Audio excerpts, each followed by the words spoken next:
আমি পাচ্ছি না পাঠানো।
হ্যালো, আসসালামু আলাইকুম।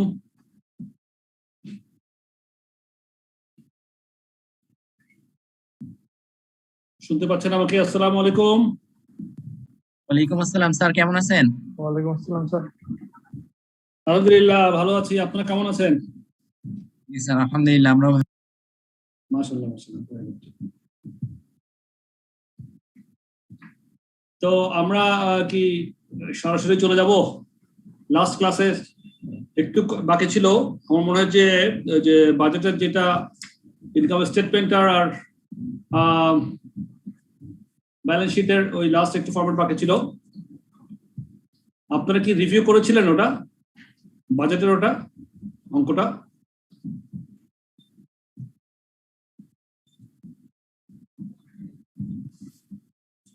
বাজেটের নিয়ে আপনাদের কি লাস্ট ক্লাসে আমি একটা অঙ্ক আবার রিভিউ করে দিয়েছিলাম, সেটা কি আপনারা দেখেছেন বাসায়?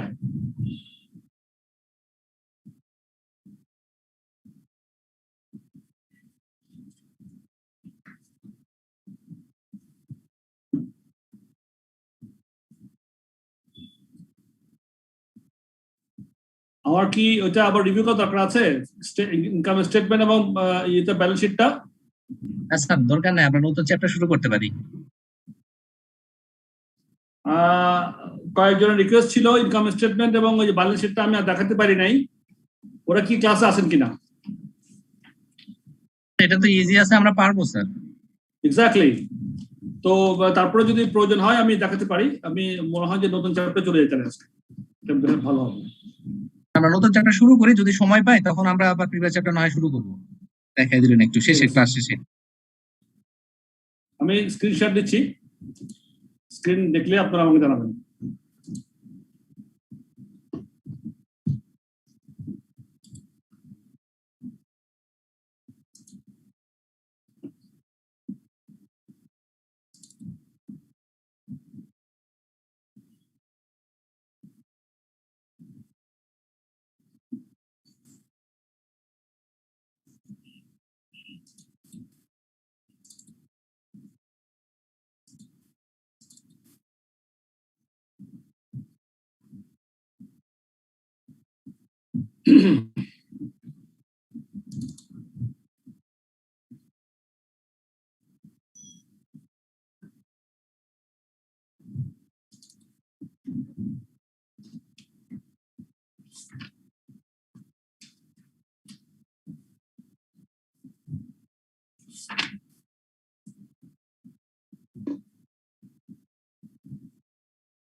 হ্যাঁ, স্ক্রিন দেখতে পাচ্ছেন আপনারা? জি স্যার, দেখা যাচ্ছে। আচ্ছা, তাহলে শুরু করি আজকে নতুন চ্যাপ্টার। বিসমিল্লাহির রহমানির রহিম। আমরা এর আগের চ্যাপ্টারে যা দেখেছি সেটা হচ্ছে ফোরকাস্টিং করার সময় আমাদের কিছু টেকনিক্স অ্যাপ্লাই করতে হয়, যে টেকনিক্সগুলো দিয়ে আমরা ফোরকাস্টিংটা করতে পারি প্রপারলি করার জন্য। স্যার এর আগে চ্যাপ্টারটা টেস্ট ইওর আন্ডারস্ট্যান্ডিং 5টা বোধহয় একবার বুঝাই দিলে ভালো হতো সবাইকে। ওইটাতে অনেকগুলো রিকোয়ারমেন্ট আছে। হ্যাঁ হ্যাঁ দেখছি ওগুলা। আমি যে চ্যাপ্টারটাকে পড়াইছি আপনারা যদি ওখানে এটা আমি রিকোয়েস্ট করবো যে আপনারা এটা রিভিউ করেন, রিভিউ করে আপনারা টেস্ট আন্ডারস্ট্যান্ডিং করলে ওখানে এমন কঠিন কিছু নাই যেটা আপনারা বুঝবেন না। হ্যাঁ, যদি আপনারা যে আটকান তাহলে আমাকে নক করেন, আমি অবশ্যই বুঝিয়ে দিব। কিন্তু আমাদের হাতে যে সময়টুকু আছে এখন, হ্যাঁ, আমাদের সামনের চ্যাপ্টারগুলো কিন্তু অনেক সময় দিতে হবে, এবং মোর ইম্পর্টেন্টলি চ্যাপ্টার 12 and 13, মানে এই 11 চ্যাপ্টারের পরে চ্যাপ্টার 12, চ্যাপ্টার 13 ওগুলোতে আমাদের অনেক সময় দিতে হবে। এরপরে আপনার যে ক্যাপিটাল বাজেট, ওয়ার্কিং ক্যাপিটালের মধ্যে ক্যাশ বাজেটিং এর মধ্যে কিছু ডিসকাশন আছে, ওয়ার্কিং ক্যাপিটাল কিছু ডিসকাশন আছে, ওখানে কিন্তু আমাদের একটা মানে কোয়ালিটি টাইম আমরা দিতে পারবো। হ্যাঁ, তো আমার মনে হয় যে যেটুকু আমি আপনাদের ক্লাস মানে চ্যাপ্টার লাস্ট চ্যাপ্টার বুঝিয়েছি ওইটা আপনাদের জন্য এনাফ হবে। আপনারা যেহেতু সমাধানটা করা আছে, আপনারা ওটা করার চেষ্টা করেন, আশা করি পারবেন। না পারলে আমি কিন্তু দেখাই দিব। ঠিক আছে, আশা করি পারবেন। আপনি কি বলছিলেন? আপনার নামটা বলেন। Sorry, Mousumi Akter. Thank you. ঠিক আছে মৌসুমী আক্তার, আপনি ট্রাই করেন। আপনার সবাইকে বলছি মৌসুমী আক্তারের প্রপোজালটা শেষ ধরে ওটা করবেন। 5 নম্বরটা করলে আশা করি পারবেন, কোনো ঝামেলা কিছু নাই।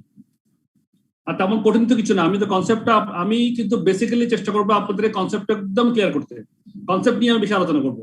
কম্পিটিশনাল ফ্যাক্টর এখানে খুব হার্ড কিছু নাই, ইনশাল্লাহ ওইটাতে কোনো সমস্যা হবে না। কিন্তু কনসেপচুয়াল প্রবলেম থাকলে কম্পিটিশনে গিয়ে তো পারবেন না। তো কম্পিটিশন গুলো আমাদের খুব ঝামেলা কিছু না। যোগ বিয়োগ গুণ ভাগ পার্সেন্টেজ এগুলো করতে পারলে মোটামুটি কনসেপ্ট ওটা সবই অঙ্ক করা যাবে পুরো চ্যাপ্টারটাই, পুরো সাবজেক্টটাই। তো আজকে আমরা দেখি যে বিসমিল্লাহ করে যে treatment of uncertainty and risk in decision making. হ্যাঁ, তার মানে আমরা যখন সিদ্ধান্ত গ্রহণ করি, বিভিন্ন ধরনের সিদ্ধান্ত এই আমাদের ব্যবসার ক্ষেত্রে, তখন আমাদের অনেকগুলো আনসার্টেনিটি কাজ করে এবং অনেক রিস্ক থাকে। আমাদের বিভিন্ন অপশন থাকে, ডিসিশন মেকিং এর অনেকগুলো অপশন থাকে। অপশন কোনটা নিব না নিব, কোনটা অপশন ভালো, কোনটা অপশন খারাপ, এগুলো নির্ধারণ করার সময় আমাদের কিছু আনসার্টেনিটি কাজ করে এবং কিছু রিস্কও কাজ করে। আজ এই আনসার্টেনিটি গুলো এবং রিস্ক গুলোকে আমরা ডিসিশন মেকিং সঙ্গে মানে কত আমরা এটা কমাতে পারি, এই রিস্ক ফ্যাক্টরকে কতভাবে আমরা কভার করতে পারি, সেটাই হচ্ছে এই টেকনিক, কয়েকটা টেকনিকের মাধ্যমে সেটা আমরা অ্যানালাইসিস করতে পারি। তো এই চ্যাপ্টারের মধ্যে দেখা যাচ্ছে যে analyse information to assess the impact on decisions of variables with uncertain values. আর এখানে কি আছে শিকার, সেটা হচ্ছে a analyse the impact of uncertainty and risk on decision models that may be based on relevant cash flows, learning curves, discounting techniques, etc.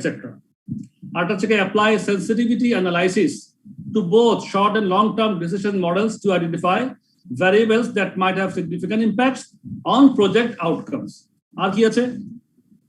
Analyze risk and uncertainty by calculating expected values, standard deviations together with probability tables, histograms. Prepare expected value tables, calculate the value information, apply decision trees. এখানে মোরলে যেটা এই যে probability বিষয়গুলো আমি একটু বেশি focus করব। আর এখানে আপনার একটা জিনিস আপনারা দেখছেন এক্সপেক্টেড ভ্যালু বলছে, ক্যালকুলেটিং এক্সপেক্টেড ভ্যালুস। এই এক্সপেক্টেড ভ্যালুটা কিভাবে ক্যালকুলেশন করা হয়, প্রবাবিলিটির সঙ্গে রিলেট করে কিভাবে এক্সপেক্টেড ভ্যালু করা হয়, এগুলো একটু দেখার বিষয়। তেমন হার্ড কিছু না, ভেরি ইজি এবং ভেরি ইন্টারেস্টিং। সো দ্যাট আমাদের রিস্ক ফ্যাক্টর এবং ডিসিশন মেকিং এবং আনসার্টেনিটি আমরা কভার করতে পারবো। এই চ্যাপ্টার ওভারভিউতে কি আছে, dealing with risk and uncertainty. একটা হচ্ছে ডিসিশন ক্রাইটেরিয়া গুলো কি, পে অফ টেবিলটা কি জিনিস, পে অফ টেবিলস। হ্যাঁ, একটা টেবিলের মধ্যে করে ওখানে পে অফ টেবিল হিসাব করা হয়। মেজারিং রিস্কটাকে মেজার কিভাবে করতে পারি, value of information, decision trees, এগুলো হচ্ছে সবগুলো টেকনিক্স। বিভিন্ন ধরনের টেবিল টেকনিক্স ফর্মুলা অ্যাপ্লাই করে আমরা রিস্ক ফ্যাক্টর গুলোকে হিসাব করার চেষ্টা করি, বা রিস্কটা কতটুকু রিস্ক, ভলাটিলিটি অফ রিস্ক, কতটুকুটার কার্যকারিতা, এই বিভিন্ন ক্যালকুলেশন করাটা হচ্ছে এই চ্যাপ্টারের মূল বিষয়। চ্যাপ্টার ওভারভিউতে কি আছে, over the next few chapters we explore some decision making problems and such as whether to launch new products, whether to buy machines, choosing between products, etc. All of these decisions will involve an element of risk and uncertainty. যখনই আমরা কোনো long term সিদ্ধান্ত নিব, কোনো একটা machine কিনবো, কোনো একটা করবো, আমাদের অনেক সিদ্ধান্ত আছে, তো ওইখানে আমাদের কিন্তু রিস্ক এবং আনসার্টেনিটি আছে। This chapter looks at how risk and uncertainty can be built into the decision making process.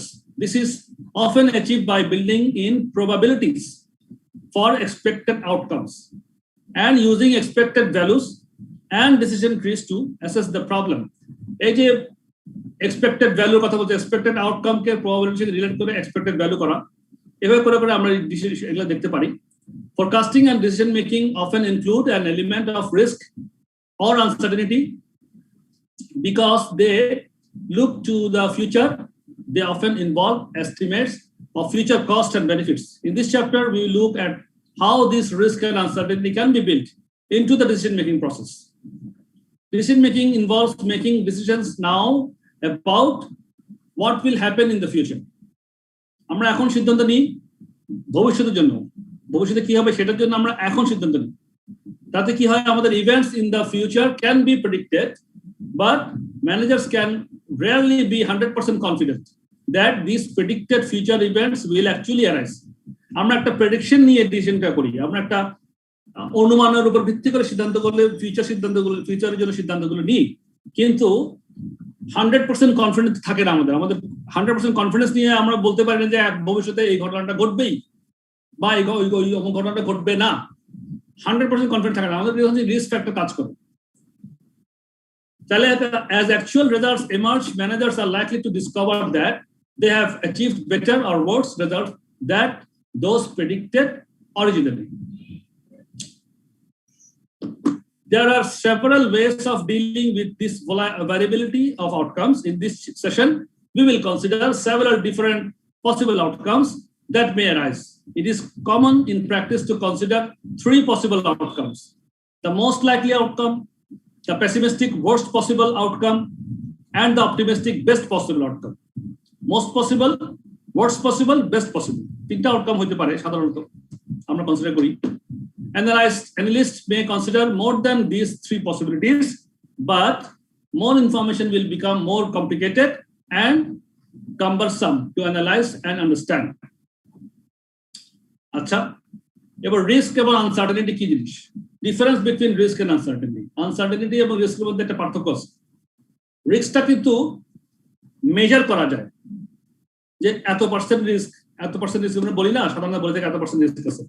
বা আনসার্টেনিটি কিন্তু একেবারে অন্ধ, আনসার্টেন, এটা কোনো সম্ভব আমরা প্রেডিকশনের মধ্যে আনতে পারি না। এটি হচ্ছে কি বেসিক পার্থক্য। The investment appraisal faces the following problems. All decisions are based on forecasts. All forecasts are subject to uncertainty. This uncertainty needs to be reflected in the financial evaluation. The decision maker must distinguish between risk and uncertainty. Risk হচ্ছে কি quantifiable, এটাকে quantify করতে পারি আমরা। Problems, possible outcomes have associated probabilities, thus allowing the use of mathematical techniques. এই যে possible যে outcome আছে, বেস্ট পসিবল, ওয়ার্স্ট পসিবল, অথবা এক্সপেক্টেড পসিবল যেটা আউটকাম, সেগুলোকে আমরা আবার প্রবাবিলিটি ফ্যাক্টর দিয়ে আমরা আবার এটাকে কোয়ান্টিফাই করতে পারি। কিন্তু আনসার্টেনিটি এটাকে করতে পারি না, এটা unquantifiable. Outcomes cannot be mathematically model. এটি হচ্ছে রিস্ক এবং আনসার্টেনিটির পার্থক্য। আচ্ছা, প্রবাবিলিটি সম্বন্ধে আপনাদের কি কোনো ধারণা আছে? প্রবাবিলিটি সম্বন্ধে আপনারা পড়াশোনা নিশ্চয়ই করেছেন, বলতে মনে আছে আপনাদের প্রবাবিলিটি? জি স্যার। আচ্ছা, উদাহরণ দেন তো একটা প্রবাবিলিটির। তো যেমন একটা কয়েন যদি আমরা টস করি, তাহলে সেটা স্যার হেড অথবা টেলের মধ্যে হেড হওয়ার পসিবিলিটি থাকে 50%, আবার টেল হওয়ার পসিবিলিটি থাকে 50%। স্যার এটা হচ্ছে প্রবাবিলিটি। ওকে, তো আশা করি সবার প্রবাবিলিটি সম্বন্ধে কিছু কিছু ধারণা থাকার উচিত, যেহেতু আপনারা একটা অ্যাডভান্স লেভেলে পড়াশোনা করতেছেন। প্রবাবিলিটি নিশ্চয়ই আপনারা কভার করে আসছেন। এই প্রবাবিলিটিকে আমরা ইউজ করে আমরা পসিবল আউটকামটাকে কিভাবে আমরা কোয়ান্টিফাই করতে পারি সেটা দেখব। আচ্ছা, illustration. For example, illustration of risk and uncertainty. Risk কি জিনিস? যেমন there are a number of possible outcomes and the probability of each outcome is known. For example, based on past experience of digging for oil in a particular area, an oil company may estimate that they have a 60% chance of finding oil and a 40% chance of not finding oil. এটা হচ্ছে রিস্কের একটা ইয়ে। আমার ওরা রিস্কটা এখানে একটা quantify করে দিয়েছে। 60% চান্স হচ্ছে আমার তেলটা পেতে পারি। আমরা যদি খনিটা তেলের অয়েল ডিগ করার চেষ্টা করি, 60% চান্স আছে অয়েলটা পাবো, আর 40% চান্স আছে অয়েলটা পাবো না। তাহলে এখানে একটা প্রবাবিলিটির একটা আমরা কোয়ান্টিফাই করলাম, 60% 40% কোয়ান্টিফাই করলাম, পাবো অথবা পাবো না।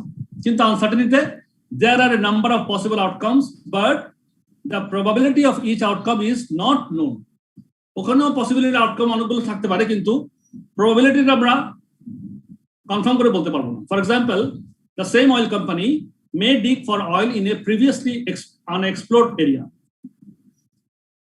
The company knows that it is possible for them to either find or not find oil, but it does not know the probabilities of each of these outcomes. তাহলে কি এখানে কিন্তু আমরা আনসার্টেন কোয়ান্টিফাই করতে পারতেছি না। যেহেতু কোয়ান্টিফাই করতে পারছি না, ওটা আনসার্টেন করে। আমরা অয়েলটা ওখানে পেতেও পারি, ওই জায়গাতে ডিগ করলে অয়েল পেতেও পারি, নাও পেতে পারি, বাট কতটুকু পাওয়ার সম্ভাবনা নাই সেটা বলতে পারতেছি না। তাহলে এটা uncertain, this is called uncertainty. আর যেখানে প্রবাবিলিটিটা আমরা মিক্স করতে পারবো বা কোয়ান্টিফাই করতে পারবো, সেটা হচ্ছে আমার রিস্ক। রিস্কটাকে আমি কোয়ান্টিফাই করে আমি হিসাব করতে পারবো। one possible approach of dealing with risk is to deploy sophisticated modeling techniques in an attempt to improve the reliability of business forecast. যাই হোক, এখানে তখন আমরা টেকনিকগুলো অ্যাপ্লাই করে মোটামুটি আনতে পারবো এই কথাটাই। দেন আসেন probabilities and expected values। তাহলে এই প্রবাবিলিটিকে করে ইউজ করে আমরা এক্সপেক্টেড ভ্যালুটা কিভাবে বের করব, এবার দেখি সেটা দেখব। An expected value summarizes all the different possible outcomes by calculating a single weighted average. It is the long run average বা mean। এই যে আমরা যে এক্সপেক্টেড ভ্যালু যেটা বের করবো এটাকে লং রান এভারেজ বা মিনও বলা যেতে পারে। এটা ওয়েটেড এভারেজ করে, যেমন প্রবাবিলিটি যদি বলি আমরা একটু পরে একটা ইলাস্ট্রেশনে দেখবো। মনে করেন কোন একটা সিচুয়েশনে আমার 3টা পসিবল আউটকাম, একটাতে ধরেন 20% রেজাল্ট আসতে পারে, একটাতে 30% আসতে পারে, একটাতে 50% আসতে পারে। প্রবাবিলিটি একটাতে প্রবাবিলিটি পাওয়ার প্রবাবিলিটি 20%, অন্য একটা অপশনের প্রবাবিলিটি 30%, অন্য একটা অপশনের প্রবাবিলিটি 50%। তাহলে এই 3টা প্রবাবিলিটিকে আমরা ভ্যালু দিয়ে গুণ করে করে আমরা ওয়েটেড এভারেজ করে আমরা একটা ক্যালকুলেশন করতে পারি, ওটাকে বলা হয় এক্সপেক্টেড ভ্যালু। কিভাবে করব একটা প্রসেসে আছে, সেটা আমরা একটু প্র্যাকটিক্যালি যখন একটু পরে একটা ইলাস্ট্রেশন দেখবো তখন একদম ক্লিয়ার হবে। The expected value is not the most likely result. এটা কিন্তু মোস্ট লাইকলি রেজাল্ট নয়। It may not even be a possible result, but instead it finds the average outcome in the same event was to take place thousands of times. If the same event was to take place thousands of times. তাহলে expected value formula কি? EV expected value is equal to summation of PX. এখানে X হচ্ছে represents the future outcome আর P হচ্ছে P represents the probability of the outcome occurring. এটা illustration দেখি, illustration মধ্যে একদম ক্লিয়ার হবে। An organization is considering launching a new product. একটা অর্গানাইজেশন নতুন একটা প্রোডাক্ট লঞ্চ করবে। It will do so if the expected value of the total revenue is in excess of $1,000. যদি $1,000 যদি বেশি হয় রেভিনিউ, তাহলে সে কি করবে? প্রোডাক্ট লঞ্চ করবে। It is decided to set the selling price at $10. $10 selling price হিসাব করলো ওরা। After some investigation, a number of probabilities for different levels of sales revenue are predicted. Different levels of sales revenue are predicted. These are known in the following table. আচ্ছা, আপনারা যে যাত্রাটা শেষে mute করেন, ফ্যামিলির নয়েজ পাওয়া যাচ্ছে, বাচ্চার নয়েজ পাওয়া যাচ্ছে, বাচ্চার নয়েজ পাওয়া যাচ্ছে বন্ধ করেন, অথবা আমি সবাইকে মিউট করে দিই। আপনারা আমার সঙ্গে রেসপন্স করবেন, একটু কথাবার্তা বলবেন মাঝে মাঝে, তাহলে আমি একটু ভালো ফিল করবো যে আপনারা আমার সঙ্গে আছেন, মনে বুঝতে পারবো।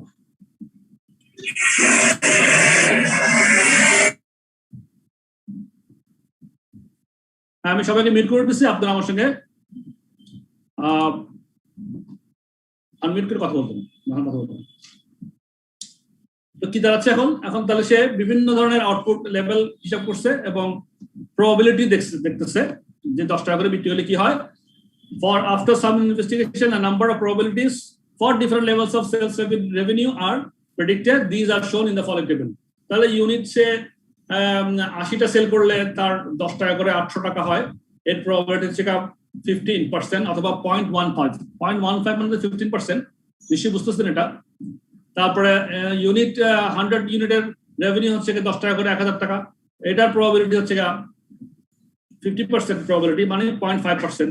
আবার এটাকে আবার পে অফে আনছি, আবার 120 ইউনিট যদি হয় তাহলে 1200 রেভিনিউ, প্রবাবিলিটি 0.35।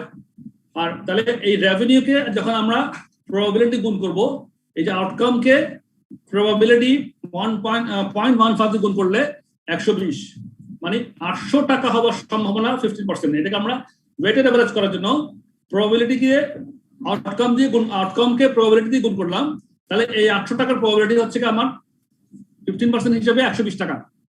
আবার 1000 টাকা ইনকামের প্রবাবিলিটি, রেভিনিউর প্রবাবিলিটি হচ্ছে 50%, এটাকে আমরা প্রবাবিলিটি ফ্যাক্টর দিয়ে গুণ করলাম, তাহলে আমরা এটা হলো 500 টাকা। আবার $1200 রেভিনিউ হতে পারে, এটার প্রবাবিলিটি 35% মানে 0.35, তাহলে 1200কে 0.35 দিয়ে গুণ করলে আমার হলো 420 টাকা। তাহলে টোটাল লেখা 0.15 যোগ 0.50 0.35 যোগ করলে 100% প্রবাবিলিটি বা 1 প্রবাবিলিটি সবসময় 1 হবে, 1টা ফুল করতে হবে, আপনাকে সাইকেলটা ফুল করতে হয়। সো 1 প্রবাবিলিটি মানে ফুল আমার হইলে এক্সপেক্টেড ভ্যালু হচ্ছে আমার 1040। তাহলে আমি কি করলাম, প্রবাবিলিটি দিয়ে আমি এটা হিসাব করে দেখতেছি যে আমার যতগুলো সম্ভাবনা আছে বিক্রয়ের সবগুলোকে আমি একটা এভারেজ করলাম, এভারেজ প্রবাবিলিটি দিয়ে এভারেজ করে আমি দেখলাম যে আমার এক্সপেক্টেড ভ্যালু হচ্ছে 1040 টাকা।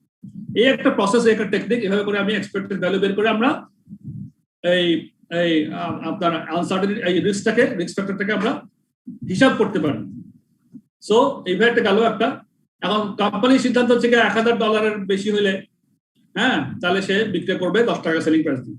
এরপরে সেখানে the expected sales revenue at a selling price of 10 per unit is 1040, that is 800 into 1.5 plus 1000 into 0.5 plus 1200 into 0.35 করে 1040 আসলো। In preparing forecast and making decisions, management may proceed on the assumption that it can expect sales revenue of 1040 if it sets a selling price of $10 per unit. The actual outcome of adopting this selling price may be sales revenue that is higher or lower than 1040.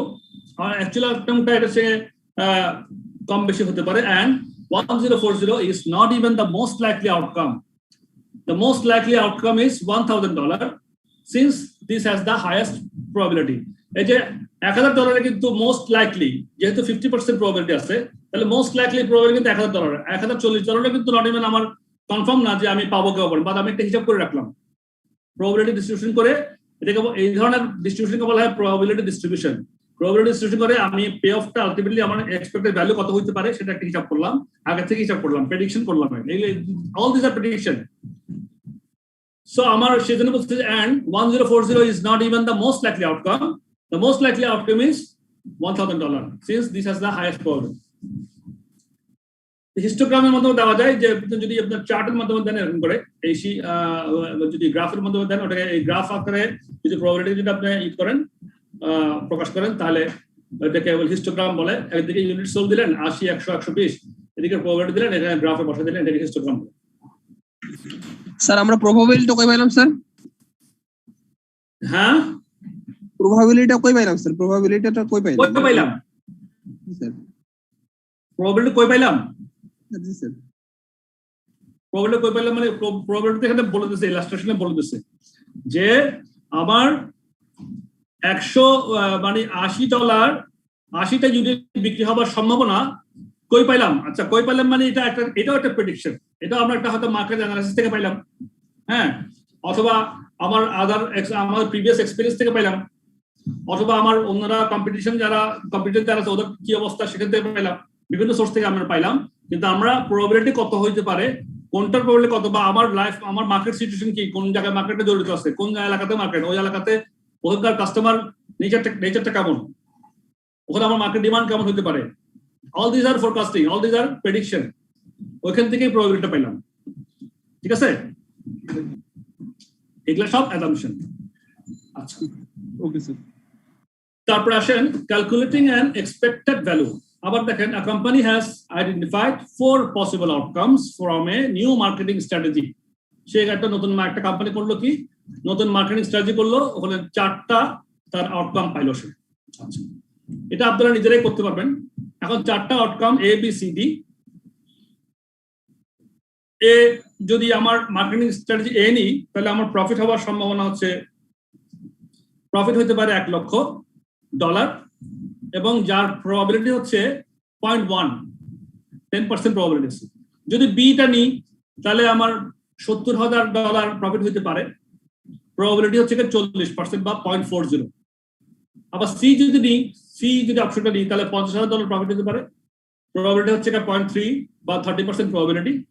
আর যদি D অপশনটা নিই তাহলে আমার loss হতে পারে $20,000 এবং তার probability হচ্ছে 20% বা 0.20।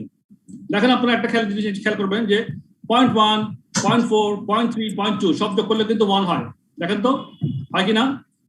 4 আর 1 5, 5 3 8, 8 3 8 2 10 মানে 1। তাহলে প্রবাবিলিটি অলওয়েজ কি 1। 1 কি আমি ডিস্ট্রিবিউশন করলাম 4 ভাগে, 4টা অপশনে। এর অপশনের প্রবাবিলিটি 10%, বি এর অপশনের প্রবাবিলিটি 40% বা 0.4, সি অপশনের প্রবাবিলিটি 0.3, ডি অপশনের প্রবাবিলিটি 0.2, টোটাল করলে 1। এখন এক্সপেক্টেড ভ্যালুকে আপনারা করতে পারবেন এখান থেকে? করেন দেখি, অঙ্ক দিলাম একটা, আমি কিছুই বলবো না, সো ইজি যে আমার এখানে মনে হয় কিছু বলা উচিত না।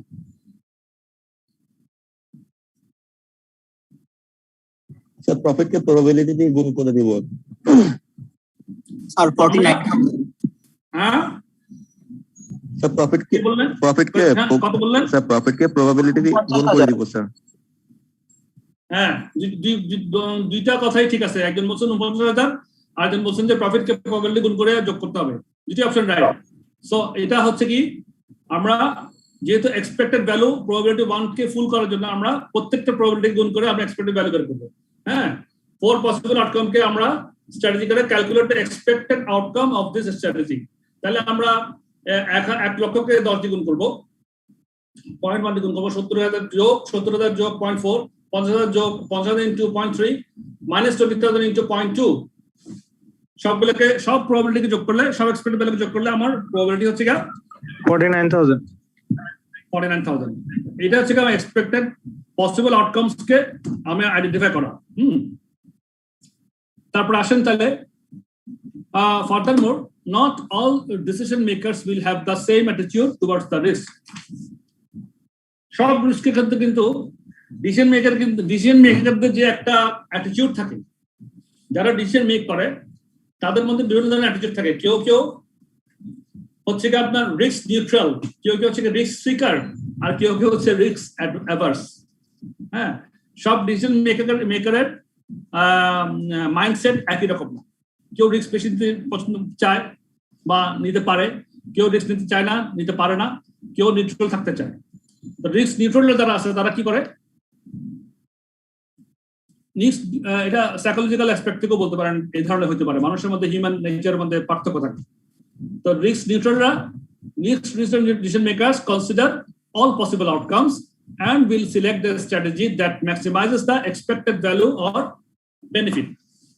সবগুলো আউটকাম সে কনসিডার করবে, তা সিলেক্ট করবে কোনটা, select the strategy that maximises the expected value, ওইটা সিলেক্ট করবে। ওরা নিউট্রাল থাকতে চায়। আর রিস্ক সিকার যারা আছে তারা they are likely to select the strategy with the best possible outcomes, একদম বেস্ট পসিবল যেটা আউটকাম আছে, হ্যাঁ ওইটাকে সে অন্যগুলোকে আর কভার করতে চায় না, একদম বেস্ট পসিবল যে সেটাকে সে নিয়ে করতে চায়। অন্যগুলোতে ওটা দিলে যে তার লস হতে পারে, কত লস হতে পারে সেই হিসাবটা জানে না, সে একদম হাইয়েস্ট পসিবল যেটা, একদম বেস্ট পসিবল যেটা আউটকাম আসবে সেটা নিয়ে ফেলবে strategy, regardless of the likelihood that they will occur, হোক আর না হোক সেটা নিয়ে ফেলবে। They will apply the maximax criteria. Maximax ক্রাইটেরিয়াটা আমরা এই চ্যাপ্টারের সামনে আরো কিছু ইনফরমেশন আছে, ওখানে ম্যাক্সিম্যাক্স সম্বন্ধে পড়বো। ম্যাক্সিম্যাক্স, মিনিম্যাক্স আর মিনিম্যাক্স রিগার্ড, এগুলো রিগ্রেট, এগুলো সম্বন্ধে আমাদের আলোচনা আছে। তো এই রিস্ক সিকার যারা আছে তারা ম্যাক্সিম্যাক্স ক্রাইটেরিয়াটা গ্রহণ করে। ম্যাক্সিম্যাক্স ক্রাইটেরিয়া সম্বন্ধে যখন আলোচনা করবো তখন জানতে পারবেন, রিস্ক সিকার সম্বন্ধে জানতে পারবেন আরো। আর হচ্ছে risk averse decision makers try to avoid risk, তারা রিস্ক অ্যাভয়েড করতে চায়। they would rather select a lower but certain, একদম কনফার্ম, লোয়ার হবে কিন্তু সার্টেন হবে, কনফার্ম থাকবে outcome, then risk going for a higher payoff which is less certain to occur. They will apply the maximum criteria or the minimax regret approach. এই যে maximum criteria এবং minimax regret approach, এগুলো আমাদের এই চ্যাপ্টারের পরের দিকে আলোচনা আছে, তখন আমরা জানতে পারবো। তাহলে রিস্ক অ্যাডভার্সটা এই ধরনের ক্রাইটেরিয়া, এই ধরনের ডিসিশনগুলো নিয়ে থাকে। For instance, after investigation in the previous illustration, আমরা যে আগে যে ইলাস্ট্রেশন করছি আমরা, সেখানে the predicted revenues might have been different, রেভিনিউটা হয়তো বা ডিফারেন্ট হতে পারে। They might have been as follows. এই যে দেখেন predicted revenues might have been different, যেমন মনে করেন ইউনিট সোল্ড, সে আগেরটা চোখ বলে আসি, আগেরটা ছিল কিরকম 80, 100, 120, 800, 1000, 1200। আর এখানে সে হয়তো বা সে করলো কি, যে মাইট হ্যাভ বিন ডিফারেন্ট, প্রেডিকশনটা ডিফারেন্ট হলো, ডিফারেন্ট প্রেডিকশন হলো যে 40, 100, 137, ওখানে ছিল 80, 100, 120, এখানে 40, আবার 100, 40-এর পর একদম 100, তারপর আবার 137, প্রায় 40 করে সে গ্যাপ দিয়ে যাচ্ছে। রেভিনিউটাও ওরকম করে চেঞ্জ হয়ে গেছে, 40-এর জন্য 400, 100-এর জন্য 1000, 170-এর জন্য 470। প্রবাবিলিটি আগের মতোই আছে, 0.5, 0.15, 0.5, 0.35 আছে, কিন্তু ওই যে আমার এক্সপেক্টেড যেটা আছে রেভিনিউ সেটা বা ইউনিট সেটা ডিফারেন্ট হলো। তাহলে কি হবে, আমার পে অফটাও কিন্তু প্রায় কাছাকাছি হলো। দেখেন 40-এর জন্য 1.5 করে 1.15 করে 60, 1000 জন্য 500, 470-এর জন্য 480 যোগ করলে প্রায় ওই 1040, এখানে 1040 যখন ছিল, কিন্তু এখানে ডিফারেন্স একটা আছে কিন্তু। বাট বোথ সিচুয়েশনস গিভ, আগেরটা দেখেন, আগেরটা কত ছিল, এই যে আগেরটাও এক্সপেক্টেড ভ্যালু 1040 ছিল, এটার এক্সপেক্টেড ভ্যালুও 1040 হয়েছে, 1039.5, মানে almost same. Both situations give rise to the same expected sales revenues of 1040 to the nearest dollar. But the two situations are not the same. Both situations are same now. The second involves a wider dispersal of possible outcomes. এই যে possible outcome যেগুলো আছে 40 থেকে 100 চলে গেছে, 60 difference, আবার 100 থেকে 40 difference করে শাখা। ওখানে কিন্তু ছিল, আগেরটা ছিল 80 পরে 100, 100 পরে 20 ছিল। তাহলে এখানে একটা ওয়াইডার ডিসপার্সালটা ওয়াইডার, এন্ড পসিবল আউটকাম এর ডিসপার্সালটা ভগ্নটা একটু ব্যাপ্তিটা বেশি। হেন্স হায়ার রিস্কটা বেশি। Hence it involves higher risk. If the decision makers are risk averse, they will judge the range of possible outcomes described in the second situation to be worse than the first. হ্যাঁ, তাহলে তখন যদি averse, যদি risk averse যদি হয় decision মেকারটা, সে করবে সেই তার জাজমেন্ট কি হবে, সে যিনি মধ্যে possible outcomes described in the second situation খারাপ দেন ফার্স্ট, প্রথমটার থেকে সেকেন্ডটা বেশি রিস্কি। হ্যাঁ, if the decision maker risk seekers, they may prefer the second situation. যদি রিস্ক সিকার হয় তাহলে সে কিন্তু সেকেন্ড সিচুয়েশন নিতে পারে, because of the higher outcome in the best possible situation. এখানে বেস্ট পসিবল সিচুয়েশন হচ্ছে 50%, $500, আর এখানে হচ্ছে গিয়া আমার $500। সে এখানে বেস্ট পসিবল অপশনটা নেওয়ার চেষ্টা করবে।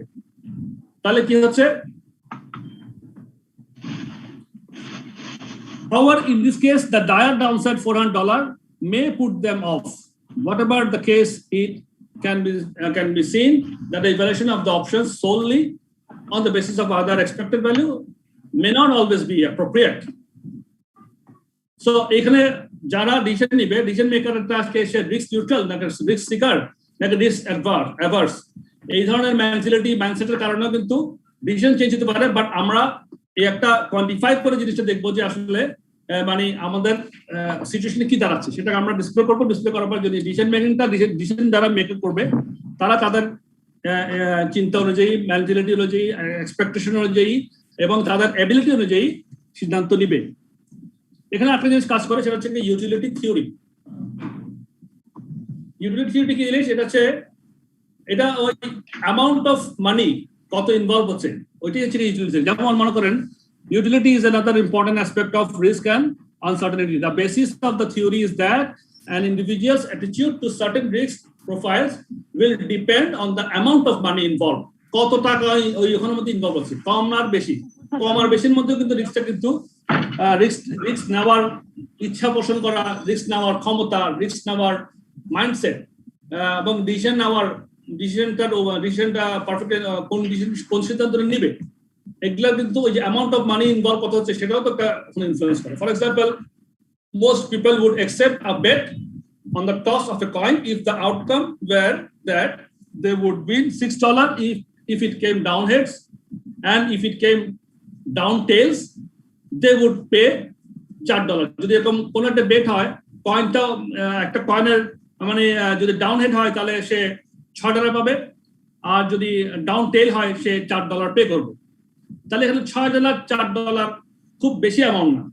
তাহলে বেশিরভাগ মানুষ কিন্তু এটা হ্যাপি হবে এই খেলাটা খেলতে, হ্যাঁ, এই যে বেটিংটা খেলতে হয়তো বা চাইবে বেশিরভাগ মানুষই। The average person would be happy to play secure in the knowledge that they would win if the game were repeated over a long enough period. যদি অনেকবার সে খেলতে থাকে, তারা হয়তো বা তারা ওখানে টাকা পয়সা বেশি ইনকাম করার এই বেটিং এ আছে, তারা হয়তো বা লাভ বেশি হইতে পারে।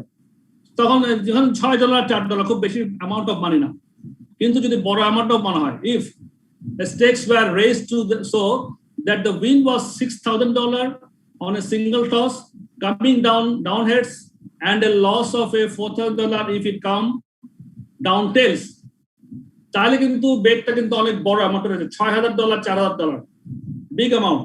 তখন কিন্তু অনেক বছর চিন্তা করবে যে এই খেলাটা সে খেলবে না খেলবে না। The average person might think twice and reject the bet as being too risky, তখন এটা ওর জন্য খুব রিস্কি হয়ে যাবে। তাই যে রিস্কি হয়ে যাওয়ার ব্যাপারটা করতে আসবে, এটাই হচ্ছে ইউটিলিটি থিওরি, এটাই হচ্ছে তার উপযোগিতা theory.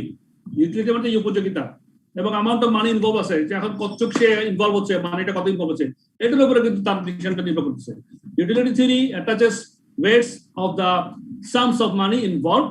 These are tailor-made to the individual's attitude towards winning and losing certain sums of money. এখন এমনও তো হইতে পারে ভাই, মনে করেন $6,000 $4,000 এমনও মানুষ আছে তাদের কাছে এমন অনেক মিলিয়নিয়ার বিলিয়নিয়ার থাকতে পারে যে তাদের কাছে হয়তো $6,000 $4,000 কোনো টাকাই না, খুব একটা বড় অ্যামাউন্ট না ওদের কাছে। এরকম তো ধনাঢ্য ব্যক্তিরা আছে আমাদের মধ্যে, একেবারে বহু টাকার মালিক, তার কাছে তো $6,000 বা $4,000 কোনো কিছু মনে হচ্ছে না, সে হয়তো বা রিস্কটা নিতেই পারে। হ্যাঁ, আবার আমার আপনার কাছে, আমাদের মতো সাধারণ মানুষের কাছে হয়তো রিস্কি হতে পারে। Therefore, considering a proposed option solely on the basis of its expected value ignores the range of possible outcomes. ঠিক আছে, শুধুমাত্র পসিবল আউটকামস দিই না, এখানে এক্সপেক্টেড ভ্যালু যেটা আছে ignores the range of possible outcomes. Sir এখানে ওয়েট হিসাব যদি হিসাব করি, ওয়েট হিসাব করলে তো স্যার এখানে $6 $4 আর 600 4,000 একই জিনিস স্যার। হ্যাঁ, ওয়েট হিসাব করলে তো একই জিনিস আসবে, কিন্তু আপনি এটাতে হয়তো বা সিদ্ধান্তটা আপনার মানে কোন দিকে নেবেন ডিপেন্ড করতে পারে। আপনার ইউটিলিটি থিওরি আপনার এখানে একটা ইম্প্যাক্ট দেয়, সে কথা এখানে বলা হচ্ছে। হ্যাঁ, আপনার পসিবলি আপনার আউটকামে এক্সপেক্টেড ভ্যালু আউটকাম করলে তো আপনার রেজাল্ট সেম আসবে, $4 $6 যা আসবে 6,000 এবং 4,000 এর ক্ষেত্রে তাই আসবে। ইউজুয়ালি আমরা তো মানির ক্ষেত্রে ওয়েট কাউন্ট করি, মোর মানি মিন্স মোর ভ্যালুয়েবল, সেই জন্য ইউটিলিটি থিওরি করাটা এটা একটা জাস্ট কথাটা আসবে। আচ্ছা, এরপরে আরো কিছু এক্সপেক্টেড ভ্যালু এক্সাম্পলস আছে, যেমন সিচুয়েশন 1। এগুলো সব এই আলোচনাগুলোর মাধ্যমে কিন্তু আমাদের এই যে মানে সিদ্ধান্ত গ্রহণে যে কতভাবে প্রভাবিত হয় এগুলোই আসলে মূল আলোচনা। এগুলো এক্সাম্পল দিয়ে বোঝাচ্ছে এখানে, ইন্টারেস্টিং টু ডিসকাস আর কি। হ্যাঁ, তো সিচুয়েশন 1টা হচ্ছে আরো কিছু এক্সাম্পল আছে যে a company buys in sub-assemblies in order to manufacture a product. It is reviewing its policy of putting each sub-assembly through a detailed inspection process of delivery and is considering not inspecting at all. Consider করছে সে কোনো inspection করবে না। It is reviewing its policy of putting each assembly through a detailed inspection process of delivery. প্রত্যেকটা assembly সে কেনার সময় inspection করবে না, এবং is considering not inspecting at all, এবং সে চিন্তা করছে না কোনো ইন্সপেকশন করবে না। সে অ্যাসেম্বলি কিনে, সাব অ্যাসেম্বলি গুলো কিনে, মানে ধরেন না আপনার যে অ্যাক্সেসরিজ জাতীয় বা কোনো একটা কোম্পানি, কোনো একটা মেশিনারি সাব অ্যাসেম্বলি, কোনো একটা প্রোডাকশনের সাব অ্যাসেম্বলি এটা কিনে, সে চাচ্ছে যে ইন্সপেক্ট করবে না। কেন? Experience has shown that the quality of the sub assembly is of acceptable standard 90% of the time. সাধারণত দেখা গেছে তার এক্সপেরিয়েন্সের মধ্যে 90% সময় কিন্তু তার কোয়ালিটিটা অ্যাকসেপ্টেবল পর্যায়ে থাকে। It costs $10 to inspect a sub assembly and another $10 to put right any defect found at that stage. যদি সে ইন্সপেক্ট করে তাহলে তার $10 অতিরিক্ত খরচ হয়, আর যদি কোনো ডিফেক্ট পাওয়া যায় তখন আরো $10 খরচ হয় এটাকে ঠিক করার জন্য। If the sub assembly is not inspected, যদি ইন্সপেক্ট করা না হয়, and is then found to be faulty at the finished goods stage, এবং যদি এখন finished goods stage কি যদি faulty পাওয়া যায় তখন the cost of reworks is $40, তখন আবার ওটাকে ঠিক করতে আবার তাকে যে রিওয়ার্কটা করতে হয় সেখানে তার $40 খরচ হয়ে যায়, $40 কস্ট পড়ে যায়। এখন সে advise the company whether or not they should change their policy, তাদের যে পলিসিটা আছে সে চেঞ্জ করবে মানে কি করবে না, চেঞ্জ করবে। তাদের চেঞ্জ তো এখন একটা আছে, ইন্সপেকশন আছে, এখন কনসিডার সে যাচ্ছে যে ইন্সপেকশনটা করবেই না সে, তো এই সিদ্ধান্ত সে নিবে কি নিবে না, সেই সিদ্ধান্ত মানে ইনস্পেকশন করবে না এই সিদ্ধান্ত সে আসতে চাচ্ছে। তো সে এখন কি করবে, সে কিভাবে সিদ্ধান্তটা তার পারফেক্ট হচ্ছে না হচ্ছে না, সে একটা তাকে একটা ক্যালকুলেশন সে তাকে কিভাবে করতে হবে সেটা হচ্ছে এখানে। এখন এখানে 4 আউটকামস আর পসিবল। একটা হচ্ছে inspect and find no problems, inspection করলো কোনো প্রবলেম পাইলো না, তাহলে তার কস্ট হচ্ছে কত, $10। ইনস্পেক্ট করলো, ইনস্পেক্টরের কস্ট 10 টাকা, ইনস্পেকশনের কস্ট 10 টাকা, কোনো প্রবলেম পাইলো না তাহলে কোনো ফান্ডের খরচ নেই, তাহলে ইনস্পেকশন কস্ট 10 টাকা 10 টাকা। আর একটা আউটকাম হতে পারে inspect and find problems cost 20 টাকা, ইনস্পেকশন করলো 10 টাকা দিয়ে, প্রবলেম পাইলো ওটা খরচ আরো 10 টাকা করলো, তাহলে 20 টাকা খরচ হলো। তাহলে ইনস্পেকশন করলো কোনো প্রবলেম হলো না, 10 টাকা খরচ, ইনস্পেকশন করলো প্রবলেম পাইলো 20 টাকা খরচ। do not inspect and no problems exist, তাহলে নো কস্ট। কোনো ইনস্পেকশন করলো না তাহলে ইনস্পেকশন কস্ট নাই, প্রবলেমও পাইলো না তাহলে ওটার তো কোনো কস্ট নাই, তাহলে তার একদম 100% okay, no cost. do not inspect and problems do exist, inspection করলো না তাহলে ইনস্পেকশন খরচ 10 টাকা লাগলো না, কিন্তু প্রবলেম পাওয়া গেল পরে, তাহলে তার 40 টাকা খরচ হলো। এই 4টা পসিবল আউটকাম আছে। এখন সে কোন ইনস্পেকশন কি করবে করবে না সে একে সিদ্ধান্ত নিতে চাচ্ছে, তখন সে কি করবে, if sub assemblies achieve the required standard 90% of the time, then there is a 10% chance that they will be faulty. যদি ইনস্পেক্ট করে তাহলে 10% চান্স আছে ফল্টি পাওয়ার, 90% তো আমার ভালো হওয়ার, ঠিক আছে ভালো হতে পারে। অ্যাসেম্বলিজ অ্যাচিভ রিকোয়ার্ড স্ট্যান্ডার্ড 90% হলে তার 10% তো ফল্টি হওয়ার সম্ভাবনা আছে। তখন সে ইনস্পেক্ট করলে তার ভ্যালুটাকে সে কিভাবে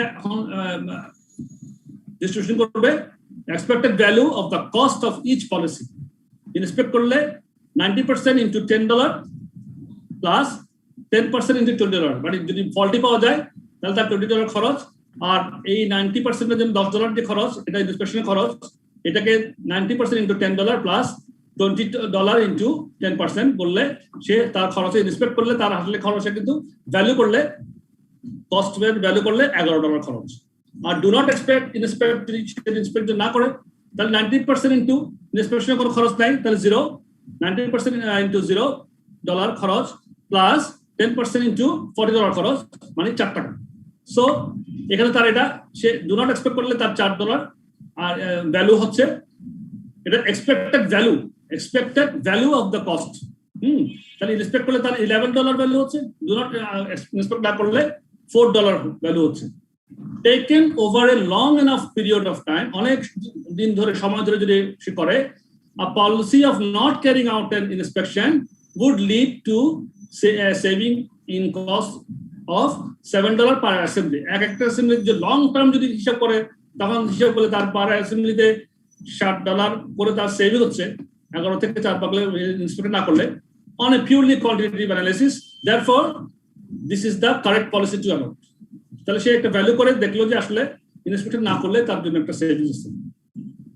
However, in the real world such a high level of failures is incompatible. আচ্ছা, আমরা যে প্রথম দিকে চ্যাপ্টারে টোটাল কোয়ালিটি ম্যানেজমেন্ট পড়ছিলাম মনে আছে আপনাদের?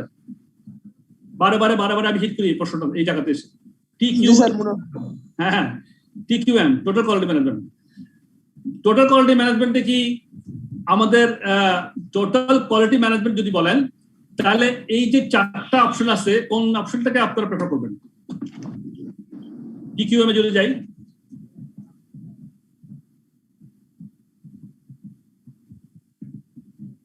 উত্তর চাচ্ছি আমি, ভুল অসুবিধা নেই, বলেন sir. 1 number sir, inspect and find no problem. 1 number, sir হ্যাঁ 3 নম্বরটা sir, 3 number sir, 3 number sir. Sir 1 number, 1 number. 3 নম্বরটা কি বলছেন, নাম বলেন। ইবনুল আরাদ। ইবনুল আরাদ। আচ্ছা, ইবনুল আরাদ না, আপনার নামটা ধরতে পারতেছি না। ইবনুল মানে তো ছেলে, কার ছেলে আপনি? ইবনুল আরাদ নাকি? জি, থ্যাংক ইউ, আপনার আনসারটা কারেক্ট আছে। Do not inspect, no problem exist, no cost. এটাই হচ্ছে টোটাল কোয়ালিটি ম্যানেজমেন্টের কনসেপ্ট, যে এত ফাইন টিউনিং হবে, এত বেশি ভালো আমরা ম্যানেজমেন্ট থাকবে যে আমরা প্রবলেমটা হইতেই দিব না। মনে আছে কিনা কথাগুলো জি স্যার। আলোচনা করছিলাম না, যে টোটাল কোয়ালিটি ম্যানেজমেন্ট থেকে প্রসেসিং টোটাল প্রসেসের মধ্যে আমার প্রোডাকশন প্রসেস বলেন, আমার কাস্টমারদের ওখানে ডিলিংস বলেন, আমার এমপ্লয়িদের সেলস ম্যানেজারদের মধ্যে কোনো পলিসির মধ্যে কোনো প্রসেসের মধ্যে কোনো রকম সমস্যা থাকবে না, যে এমন কোনো সমস্যা থাকবে না যার জন্য কোনো প্রবলেম সৃষ্টি হতে পারে, ওই ধরনের কোনো সমস্যাই সৃষ্টি হবে না। ওটা হচ্ছে total quality management.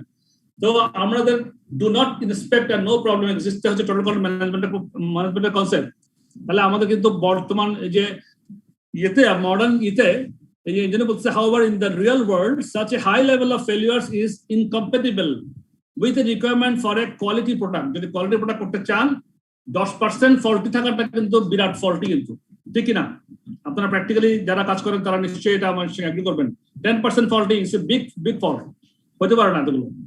And the concept of continuous improvement, করতে আসছে, যে কনসেপ্ট অফ কন্টিনিউয়াস ইমপ্রুভমেন্ট, এটা কিন্তু টোটাল কোয়ালিটি ম্যানেজমেন্টের কথা। কনসেপ্ট অফ কন্টিনিউয়াস ইমপ্রুভমেন্ট, সবসময় আমরা ইমপ্রুভমেন্টের দিকে চিন্তা করতে থাকবো এবং ইমপ্রুভমেন্ট করতে থাকবো, কোনো ফল্ট হবে না। It would be more useful to ask the supplier some basic questions regarding his quality management in order to bring about a fundamental shift towards outcome 3. Outcome 3 money, do not inspect and no problem exists, no cost. Rather than simply implementing a policy on the basis of such an uncritical analysis of the situation.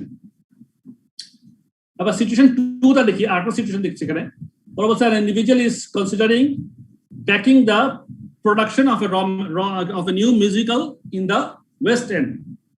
একজন individual মানুষ সে চিন্তা করছে West এন্ডের মধ্যে একটা নতুন একটা সে musical কিছু programme show করবে।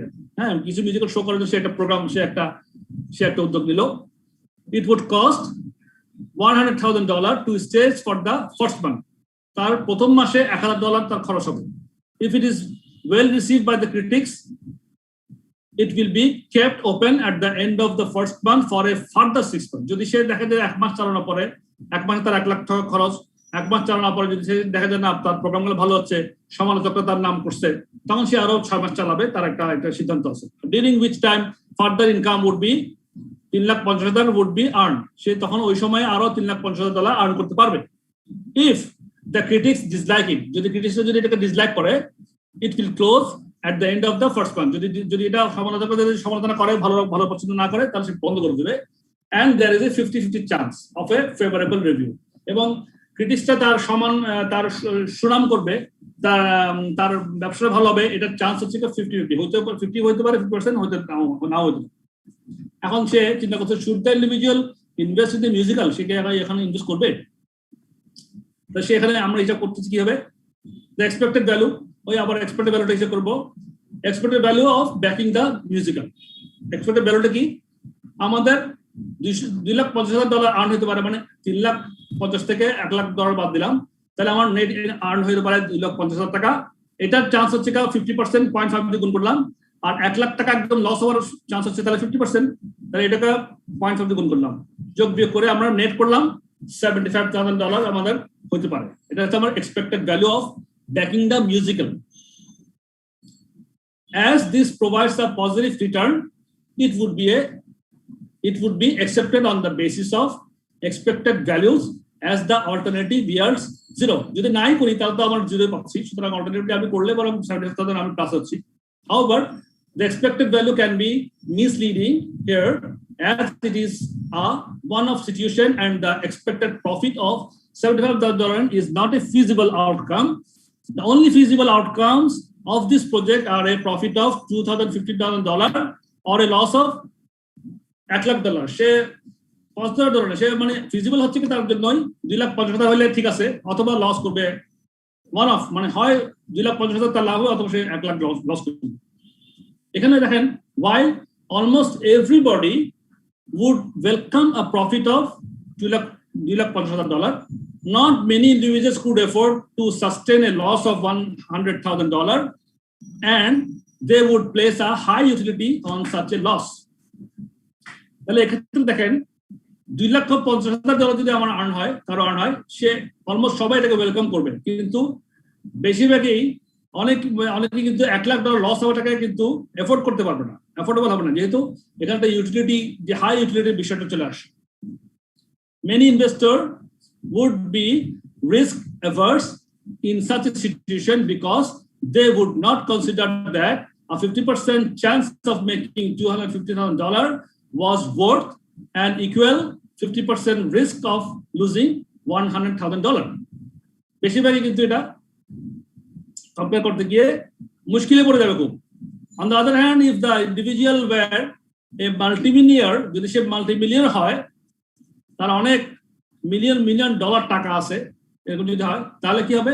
The return of 250% would be very appealing, and the loss of a mere $100,000 would have a low utility attached to it. যদি অনেক টাকা থাকে তখন তার জন্য সিদ্ধান্তটা অন্যরকম হতে পারে। The two exercises have only had single point outcomes, that is conformity or otherwise, with a preset quality standard and a successful show or a flop. Successful show or a flop, যে কোনো একটা হতে পারে, conformity or otherwise. It is obvious that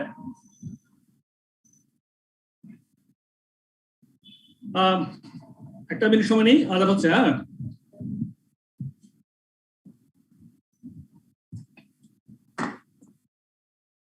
আমি কি আপনার সঙ্গে আছি নাকি? Yes, sir. আচ্ছা, তো হয়ে যাক, তারপর আবার শুরু করব।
তাহলে কি হচ্ছে? The two exercises have only had single point outcomes, that is conformity or otherwise, successful show or flop. It is obvious that the two outcomes of the first exercise represent the only possible alternatives, and so quantification of the related payoffs along the lines of the example appears reasonable. It is also obvious that the profit of $250,000 predicted for a successful show in the case of the second exercise is far too precise a figure. It would be more realistic to assume a range of possible successful payoff, which will vary according to the number of seats and sold and price of the seats. এখন এটাকে যদি আমরা আরো reasonable করতে চাই, তখন আমরা আরো যদি রিয়েলিস্টিক করতে চাই, মোর রিয়েলিস্টিক, তাহলে আমাদেরকে অ্যাজিউম করতে হবে মোর রেঞ্জ অফ পসিবল সাকসেসফুল পেঅফস, আরো কিছু পসিবল সাকসেসফুল পেঅফস এর রেঞ্জ আমরা করতে পারি, তখন আরো মোর রিয়েলিস্টিক এবং মোর পারফেকশন আসবে ওখানে ভিতরে সিদ্ধান্ত গ্রহণ করার জন্য। কিসের উপর ডিপেন্ড করে? which will vary according to the number of seats sold and the price of the seats. If probabilities are attached to each estimate, the expected value of a successful outcome will take account of the range of possible outcomes. By weighing each of them by its associated probability, the range of possible outcomes might be follows. এখন যদি আমরা ওই 2.5 লাখ টাকা যেটা আমরা confirm হয় 2.5 লাখ টাকা income অথবা 1 লাখ টাকা লস, ওটাতে না আগে যদি আমরা 2.5 লাখ টাকা ইনকামটাকে যদি আরেকটু যদি আমরা ভেঙে করতে চাই প্রবাবিলিটি ডিস্ট্রিবিউশনের মাধ্যমে এক্সপেক্টেড ভ্যালু করে, তাহলেও কিন্তু আমাদের মোর রিয়েলিস্টিক হয় সিদ্ধান্ত গ্রহণটা। যেমন মনে করেন লস হবে আমার 1 লাখ, যেটা সম্ভাবনা আছে 50%, 0.5 দিয়ে গুণ করলাম, এক্সপেক্টেড ভ্যালু 50,000 মাইনাস। আবার মনে করেন 2 লক্ষ টাকা লাভ হতে পারে, যেটা একটা এক্সপেক্টেড প্রবাবিলিটি করলাম যে আমরা 17.5%, তার মানে 0.1750। এটাতে স্যার এখানে কি প্রবাবিলিটি গুলো ধরে নিয়েছি আমরা নাকি? এটা prediction, this all are prediction, এখানে তো কোনো কিছু কনফার্ম কিছু নাই। স্যার নরমালি আমাদের কোশ্চেন থাকলে কি সেখানে প্রবাবিলিটি দেওয়া থাকবে সব সময়? দেওয়া থাকবে অবশ্যই দেওয়া থাকবে। Okay sir, thank you. এগুলা জাস্ট ডিটেইলস আলোচনা, জাস্ট বিষয়গুলো কনসেপ্টটা মাথায় আসার জন্য। কোশ্চেনের মধ্যে এত ডিটেইলস না, কোশ্চেনের মধ্যে যদি আসে আপনার ওই যে এই এরকম ডাটা থাকবে, হ্যাঁ আপনার অপশনগুলো থাকবে, প্রবাবিলিটি কত পার্সেন্ট হবে, আপনাকে বলবেন এক্সপেক্টেড ভ্যালু বের করে দেন, ফাটাফাট গুণ করে যোগ করে দিবেন, বাস শেষ। নট দ্যাট হার্ড, এখানে হার্ড কিছু নেই। হ্যাঁ, সো দেখেন তাহলে আসি কথায়, $2 লাখ প্রফিট যদি হয় তাহলে তার 0.175%, 17.5% প্রবাবিলিটি আছে, গুণ করলাম এক্সপেক্টেড ভ্যালু 50,000 বের করলাম। এরকম করে আমি 2,50,000কে আবার প্রবাবিলিটি দেখলাম যে 20%, তাহলে 20.2 দিয়ে গুণ করলাম 50,000।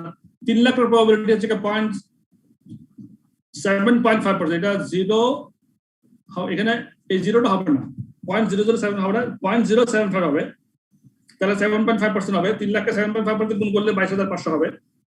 আবার 3 লাখ, এটা আপনার জিরোটা কেটে দিন, কেমন? এই যে 0.00 একটা জিরো বেশি আছে, এখানে একটা জিরো ডিলিট করে দেন। $3,50,000 যদি হয়, এটাকে ধরেন 5% যদি আমরা প্রবাবিলিটি দিই, তাহলে হলো তার 17,500। সে একটা হিসাব করলো মোটামুটি, তার এরকম একটা ডিসপারশন করে একটা প্রবাবিলিটি, এটা এই ধরনের এইগুলোকে বলে প্রবাবিলিটি ডিস্ট্রিবিউশন। প্রবাবিলিটিকে আপনি ডিস্ট্রিবিউট করে দিলেন, this is called probability distribution. The statement of a range of possible outcomes and their associated probabilities is known as a probability distribution. এই যে স্টেটমেন্ট করলাম, range with the range of possible outcomes and their associated probabilities, তার সঙ্গে probability দিলাম, এটাকে বলা হয় probability distribution. Presenting the distribution to management, এরকম একটা ডিস্ট্রিবিউশন করে যদি আপনি ম্যানেজমেন্টের সামনে যদি একটা হাজির করেন স্টেটমেন্টটা, presenting the distribution to management allows to further useful inferences to be drawn. সেটা হচ্ছে the most likely successful outcome, that is the successful outcome with the highest probability is the profit of $2,50,000। আর হচ্ছে the probability of an outcome being above or below a particular figure. The particular figure will either be expected value or a figure of consequence, such as zero profit, where a lesser outcome might have dire consequences. By summing the probabilities for payoffs of 2 lakh and 2,50,000, it can be concluded that there is 37.5% probability that profits will be 2,50,000 or less if the musical is successful. যেমন মনে করেন এখানে যদি আমরা 2 লক্ষ আছে, হ্যাঁ 2,50,000কে 2,50,000 নিচে যা আছে বললে যদি সামিং আপ করে যোগ করে ফেলি, তাহলে আমরা বলতেই পারি যে 2,50,000 বা তার নিচে পর্যন্ত আমার সম্ভাবনা হচ্ছে 37.5%, মানে 20% যোগ 37.5%। সামিং আপ করতে পারি, বিভিন্নভাবে চিন্তা করতে পারি, মানে অপশনটা খোলা থাকলো। আমি সিদ্ধান্ত নেওয়ার জন্য প্রবাবিলিটি ডিস্ট্রিবিউশন করে বিভিন্ন টেকনিক অ্যাপ্লাই করে আমি একটা প্রপার সিদ্ধান্ত নিব, এটাই তো আমার উদ্দেশ্য। বিভিন্নভাবে এই সমস্ত চার্ট গুলো করে, টেবিল গুলো করে, এই ইকুয়েশন গুলো এনে সিদ্ধান্ত গ্রহণের জন্য সহায়তা করা হচ্ছে মেইন উদ্দেশ্য।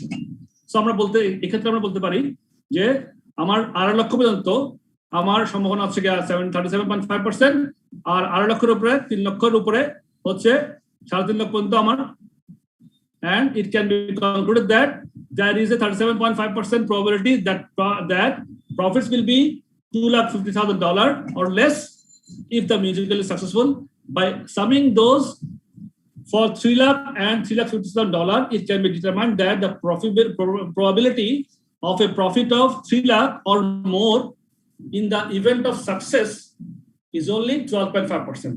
যদি বলি যে না আমাদের 3 লক্ষ বা তার উপরে আমাদের আর্ন করার সম্ভাবনা হচ্ছে কি এই 7.5% যোগ 5% যোগ করলে 12.5% হয়, যে আমার 3 লক্ষের উপরে আর্ন করার সম্ভাবনা হচ্ছে 12.5%, আর আমার আরো লক্ষ পর্যন্ত বা তার নিচে আমার সম্ভাবনা আছে 37.5%। তাহলে 37.5% এবং 12.5% যোগ করলে 50% হচ্ছে আমার সাকসেসের কি আমি ডিস্ট্রিবিউশন করলাম, আর আনসাকসেস হলে তো 1 লক্ষ টাকা পুরো গেল, ওটা 50% হয়ে গেল।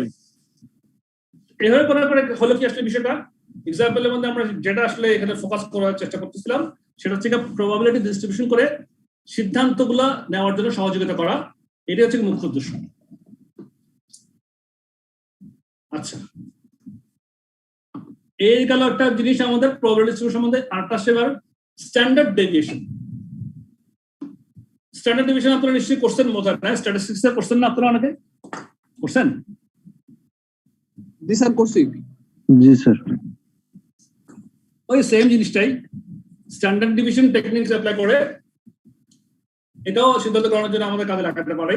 সেখানে কি হয়, in order to measure the risk associated with a particular project, it is helpful to find out how wide-ranging the possible outcomes are. কত wide আর possible outcome যেগুলো আছে সেগুলো কত বিস্তৃত, ডেপথ কত বড়। হ্যাঁ, তো ওটার জন্য প্রবাবিলিটি যে স্ট্যান্ডার্ড ডেভিয়েশনের মাধ্যমে, ডেভিয়েশন শব্দটার অর্থ কি বলেন তো? Anyone please? ডেভিয়েশন বিচ্যুতি। স্যার ভুল বা বিচ্যুতি। হ্যাঁ স্যার ভুল বা বিচ্যুতি। disperse from the expected value. হ্যাঁ, ডিসপার্সাল মানে ব্যাপ্তি, বিচ্যুতি। তাহলে সেক্ষেত্রে হয় কি, আমরা it is helpful to find out how wide-ranging possible outcomes are there. The conventional measure is the standard deviation. Standard deviation এর মাধ্যমে কিন্তু আমরা এটা এই বিচ্যুতিটা বের করতে পারি। একটা ফর্মুলা আছে, ফর্মুলা দিয়ে করতে হয়। Standard deviation compares all the actual outcomes with the expected value or mean outcome. If then it then calculates how far on average the outcomes deviate from the mean. How far, কত ব্যক্তিতে এটা deviate করতেছে mean-এর সঙ্গে, average-এর সঙ্গে। It is calculated using a formula. The basic idea is that the standard deviation is a measure of volatility. It's the measure of volatility. Volatility মানে কি? মানে কতটুক volatile, কতটুক এটা মানে এটা ব্যাপ্তিটা কত বেশি, বিচ্যুতিটা কত বেশি। ডেভিয়েশনটা তাই মেজার করে। The more the actual outcomes vary from the average outcome, the volatile the returns, and therefore the more risks involved in the investment decision. যত বেশি ব্যাপ্তি হবে তত বেশি এটা আমার জন্য রিস্কি হবে। The more actual outcomes vary from the average outcome, the more volatile the returns, and therefore the more risk involved in the investment decision. The formula says standard deviation formula আপনারা আগেও করছেন, এই যে standard deviation দিয়ে মিন দিয়ে root over দিয়ে summation x minus x bar square divided by n, এটা একটা ইলাস্ট্রেশনের মাধ্যমে সুন্দর মতো বুঝতে দিচ্ছে এখানে। এটা জাস্ট পড়ে যাই। A company is considering whether to make product X or product Y.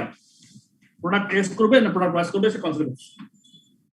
They cannot make both products. The estimated sales demand for each product is uncertain, and the following probability distribution of the net present values for each product has been identified.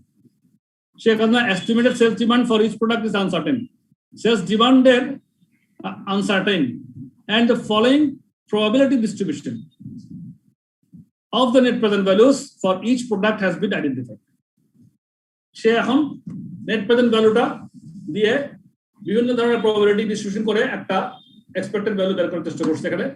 তো net present value x এর ক্ষেত্রে আপনার $3,000 হতে পারে, 3,500, 4,000, 4,500, 5,000 হতে পারে, এবং প্রত্যেকটার প্রবাবিলিটি সে হিসাব করছে এখানে, এক্সপেক্ট করছে বা প্রেডিকশন করছে বলতে পারবেন।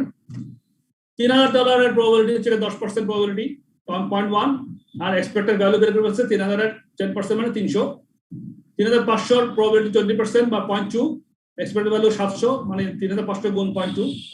4,000 এর এক্সপেকটেশন 0.4, 1,600, 4,500 এর প্রবাবিলিটি 0.2, 900, 5,000 এর প্রবাবিলিটি 0.1, 500। তাহলে তার এই সবগুলোর প্রবাবিলিটিকে 3,000 বা 3,500 বা 4,000 বা 4,500 বা 5,000, এই যে তার এক্সপেক্টেড যে ভ্যালু আছে, নেট প্রেজেন্ট ভ্যালু, হ্যাঁ এক্সপেক্ট ভ্যালু না, তার যে এক্সপেক্টেড মানে সম্ভাবনা যা আছে এই নেট প্রেজেন্ট ভ্যালুটার, সেটাকে আবার প্রবাবিলিটি রেশিও দিয়ে গুণ করে একটা টোটাল একটা এভারেজ একটা এক্সপেক্টেড ভ্যালু বের করছে, এটা 4,000। তাহলে এটা একটা বিভিন্ন রেঞ্জ আর এই 4,000টা হচ্ছে তার এক্সপেক্টেড এভারেজ একটা মিন। প্রোডাক্ট ওয়াইও তাই করছে, 2,000, 3,000, 4,000, 5,000, 6,000 প্রবাবিলিটি 0.5, 0.05, 0.1, 0.4, 0.25, 0.2 দিয়ে গুণ করে এক্সপেক্টেড ভ্যালু বের করছে 4,450।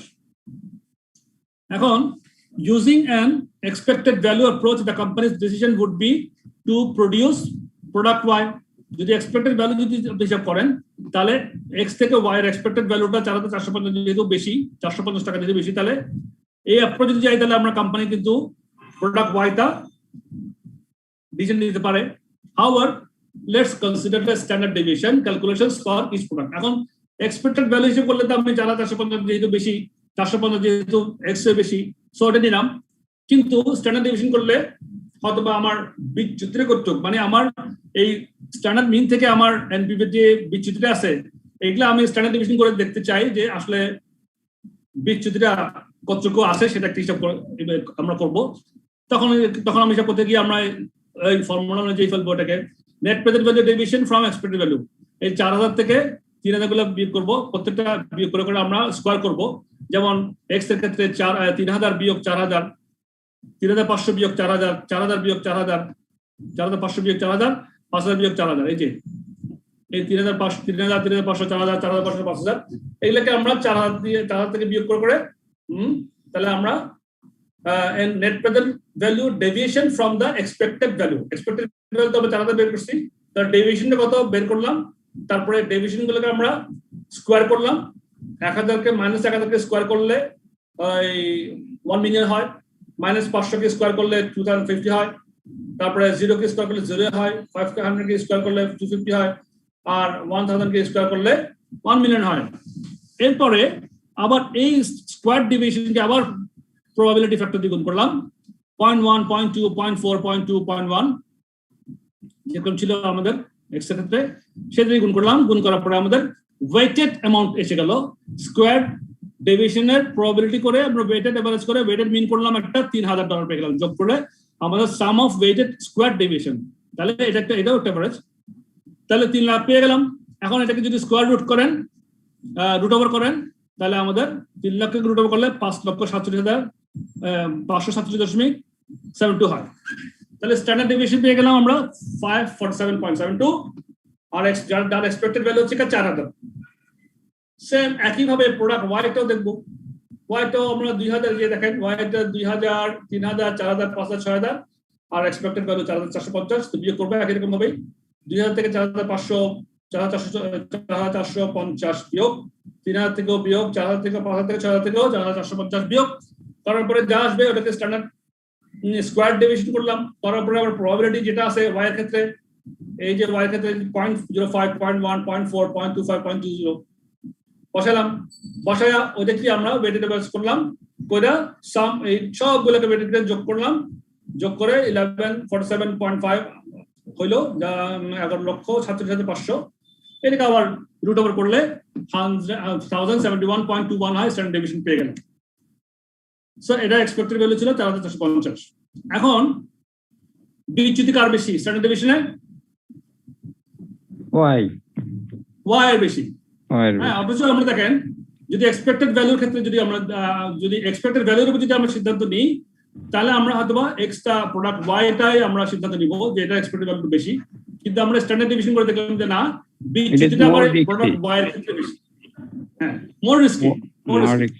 তাহলে এবার আমরা সিদ্ধান্ত নিতে হবে, সিদ্ধান্ত কি নিব, এটা সিদ্ধান্ত যিনি ডিসিশন মেকারের উপর নির্ভর করবে এখন সে কোন সিদ্ধান্ত নিবে। সেক্ষেত্রে এখন the expected net present value for each product gives us an average value based upon the probability associated with the each possible profit outcome, যেগুলো আমরা স্ট্যান্ডার্ড ডেভিয়েশন করার আগে যে প্রসেসটা করছিলাম সেখানে আমার যেটা পাইছিলাম সেটাই, if net present value is used for decision making, then on that basis product Y would be produced at it yields the highest return. যদি এটার উপরে করি, এই একটুকুর উপর যদি সিদ্ধান্ত নিই, তাহলে তো আমরা প্রোডাক্ট Y টাকে বেছে দিব, সিদ্ধান্ত নিব। However, the net present value for each product does not indicate the range of profits that may result. By calculating the standard deviation, this allows us to identify a range of values that could occur for the profit for each product. Product Y has a higher standard deviation than product X and is therefore more risky. মানে product Y এর ব্যাপ্তিটার বিচ্যুতির ব্যাপ্তিটা বেশি। There is not a significant difference in net present value. Net present value তে খুব significant difference নাই, 4000 আর 4450 for each product. However, product X is less risky than product Y, and therefore the final selection will depend on the risk attitude of the company. Risk attitude কথাটা কেন আসলো? ওই যে আমরা risk টেকারে যে আমরা বিভিন্ন ধরনের সাইকোলজি আছে, রিস্ক এভার্স, রিস্ক টেকার, রিস্ক সিকার, হ্যাঁ, তিনটা আমরা তিনটা পর্যায়ে পড়ছি একটু আগে, বুঝতে পারছি না। সেই জন্যই এখন এটা বলতেছি যে final selection will depend on the risk attitude of the company. আবার এই ক্ষেত্রে আরেকটা হচ্ছে কোএফিশিয়েন্ট অফ ভেরিয়েশন। কোএফিশিয়েন্ট করা যায় আবার অনেক সময় দেখেন, if we have two probability distributions with different expected values, their standard deviation are not directly comparable. Compare করা যায় অনেক সময় যদি আমরা probability distribution যে এক্সপেরিমেন্ট করি, তখন কি কথা, একটা ওই যে তখন আবার একটা এভারেজ করে একটা পার্সেন্টেজ আনা যায়, ওটাকে বলে কোএফিশিয়েন্ট অফ ভেরিয়েন্স। যেমন we can overcome this problem by using the coefficient of variance, the standard deviation divided by the expected value. তখন কি স্ট্যান্ডার্ড ডেভিয়েশনকে আমরা এক্সপেক্টেড ভ্যালুতে ভাগ করে দেব। মানে স্ট্যান্ডার্ড ডেভিয়েশন যা আছে এক্সপেক্টেড ভ্যালুতে ভাগ করলে কত পার্সেন্ট হইলো, সেটা হচ্ছে কোএফিশিয়েন্ট অফ ভেরিয়েশন। যেমন এখানে দেখেন আরেকটাও বলতেছে যে which measures the relative size of the risk. তখন রিলেটিভ সাইজ কত পার্সেন্ট, মনে করেন এক্ষেত্রে 1071 ভাগ 4450, এক্ষেত্রে 547 ভাগ 4000, তাহলে কত পার্সেন্ট হলো, যত পার্সেন্ট বেশি। then which measures the relative size of the risk, তখন ওই সাইজ অফ দ্য রিস্কটা কত বেশি কত কম সেটা তখন স্ট্যান্ডার্ড করা যায়। স্ট্যান্ডার্ড ডেভিয়েশন অফ দ্য, যেমন মনে করেন standard deviation of the numbers 2, 7 and 9, যার গড় হচ্ছে 6, মিন 6, মানে 2 + 7 + 9, 18 ভাগ 3 মানে 6। এটা 6 এর স্ট্যান্ডার্ড ডেভিয়েশন করলে হয় আমার 2.94. This last number is calculated by taking the square of the 3 deviations. যেমন 6 থেকে আমার 2 ভাগ করলে বিয়োগ করলে 4, 4 4 16 যোগ 6 থেকে 7 বিয়োগ করলে 1, 1 1 1, তারপরে 6 থেকে 9 বিয়োগ করলে 3 3 3 9, তো 16 যোগ 9 1 যোগ 9 তাহলে 26। এটাকে রুট ওভার করলে আমার 2.94 হয়, এই 2.94 আসলো। Then calculating square root of the average হইলে 2.94. In this case, the equal weighing is given to the 3 figures. The coefficient of variation is the standard deviation of the series divided by its mean, which is 0.49 in this case. মানে 2.49 কে আপনি মিন দিয়ে ভাগ করলেন, তাহলে আমার এখানে 0.49 চলে আসলো। এটা হচ্ছে coefficient of variance. These are all more or less সব টেকনিক্স। আপনি কিভাবে এটাকে প্রেজেন্ট করবেন, ম্যানেজমেন্ট হিসেবে বিভিন্ন টেকনিক অ্যাপ্লাই করে আনবেন, দেন আপনারা সিদ্ধান্ত নিতে পারবেন। সো অ্যাডভান্টেজ গুলো কি কি, এখানে takes account, advantage and disadvantage of economic values. যে ইকোনমিক ভ্যালু যেটা আমরা পড়লাম সেটা অ্যাডভান্টেজ কি, ইকোনমিক ভ্যালুতে টেক্স অ্যাকাউন্ট অফ রিস্ক, যেন আমরা যেহেতু প্রবাবিলিটি ডিস্ট্রিবিউশন দিয়ে করি ওটা, তাহলে রিস্কটাকে আমরা অ্যাকাউন্ট ফর করলাম, তাহলে ইকোনমিক ভ্যালুতে এক্সপেক্টেড ভ্যালুতে টেক্স অ্যাকাউন্ট অফ রিস্ক একটা advantage. Easy decision rule, simple. আর ডিসঅ্যাডভান্টেজ হচ্ছে কি subjective, not useful for one-offs, ignores attitudes to risk, answer may not be possible. Other expression একই কথা মোটামুটি ঘুরে ফিরে। এইগুলো মোটামুটি আমাদের প্রবাবিলিটি সম্বন্ধে আমাদের আলোচনা। এবার এটাও একটা ইন্টারেস্টিং দেখেন, এটা আরেকটা টেকনিক। এটা হচ্ছে pay off tables and decision criteria. এটাও সিম্পল, ভেরি ইন্টারেস্টিং। এটা another method of calculating your risk or assuming your risk. Pay off tables and decision criteria. তো এটা করে কি সাধারণত একটা পে অফ টেবিল করে। পে অফ মানে কি? পে অফ মনে করেন কন্ট্রিবিউশন, হ্যাঁ, কন্ট্রিবিউশনটা পে অফ, প্রফিট মানে কতটুকু আপনাকে দিল, পে অফ করলো। When evaluating alternative courses of action, management decision will often depend upon their attitude towards the risk. To consider the risk borne by each alternative, it is necessary to consider all the different possible profit or losses that may arise. A payoff table is simply a table that illustrates all possible profits or losses. ঠিক আছে, দেখেন এটার মধ্যে কিন্তু আমরা আনসারটা পেয়ে গেছি। আমার যত রকম পসিবল অপশনগুলো আছে, ওই পসিবল অপশনগুলোর মধ্যে আমার কি প্রফিট হতে পারে বা কি প্রফিট লস হতে পারে, এগুলোকে আমি একটা টেবিলে যখন সাজাইয়া প্লেস করব সিদ্ধান্ত নেওয়ার জন্য, ওইটাকে বলা যায়, ওই টেবিলটাকে বলা হয় পে অফ টেবিল। একদম সোজা কথা, একদম সোজা কথা। আমি বিভিন্ন ধরনের, আমার 3টা অপশন 4টা অপশন আছে, আমি এই অপশনগুলোতে আমি সাজাইয়া কত লস হতে পারে, কত ডিমান্ড অ্যান্ড সাপ্লাইকে দেখতে পারি, আমরা কম্পেয়ার করতে পারি, তাহলে আমরা কত প্রফিট হতে পারে বা কত লস হতে পারে হিসাব করে আমি একটা টেবিলের মধ্যে চার্ট আকারে আনলাম। ওই চার্টটাই হচ্ছে পে অফ টেবিল। ওই চার্ট দেখে আমি সিদ্ধান্ত নিব যে আসলে আমার কোন সিদ্ধান্তটা বেটার, রিস্কটাকে তখন আমি অ্যানালাইসিস করতে পারবো। Two-way data tables, একটা two-way data table আমরা একটা ইলাস্ট্রেশন দেখবো।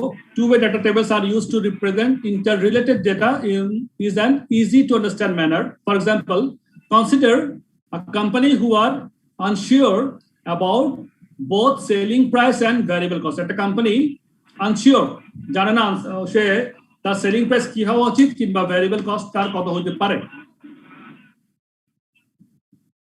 কারো একজন, ওই যে কারোর বোধহয় একটু মাইকটা অন আছে, একটু নয়েজ আসছে, চেক করুন তো সবাই আপনাদের মাইক্রোফোনটা অফ আছে কিনা। আর অবশ্যই কথা বললে অবশ্যই মাইক্রোফোনটা অন করে কথা, আনমিউট করে কথা বলবেন। তো একটা কোম্পানি মানে তার সে প্রাইস এবং ভ্যারিয়েবল কস্ট সে বুঝতে পারতেছে না। They believe that selling price may be either 40 or 50 depending on different market conditions. Selling price টা 40 হতে পারে, 50 হতে পারে, মার্কেট কন্ডিশন কিছু এখন জানো না, বুঝতে পারতেছে না। And that variable production cost will be either 20 or 30 depending on the wage negotiations currently taking place. Variable cost of production cost সে হিসাব করতে পারতেছে না, $20 হতে পারে, $30 হতে পারে, আর সেলিং প্রাইসটা $40 হতে পারে, 50 হতে পারে। এখন সে একটা সিদ্ধান্ত তার নিতে হবে। The company has therefore got a number of potential contributions.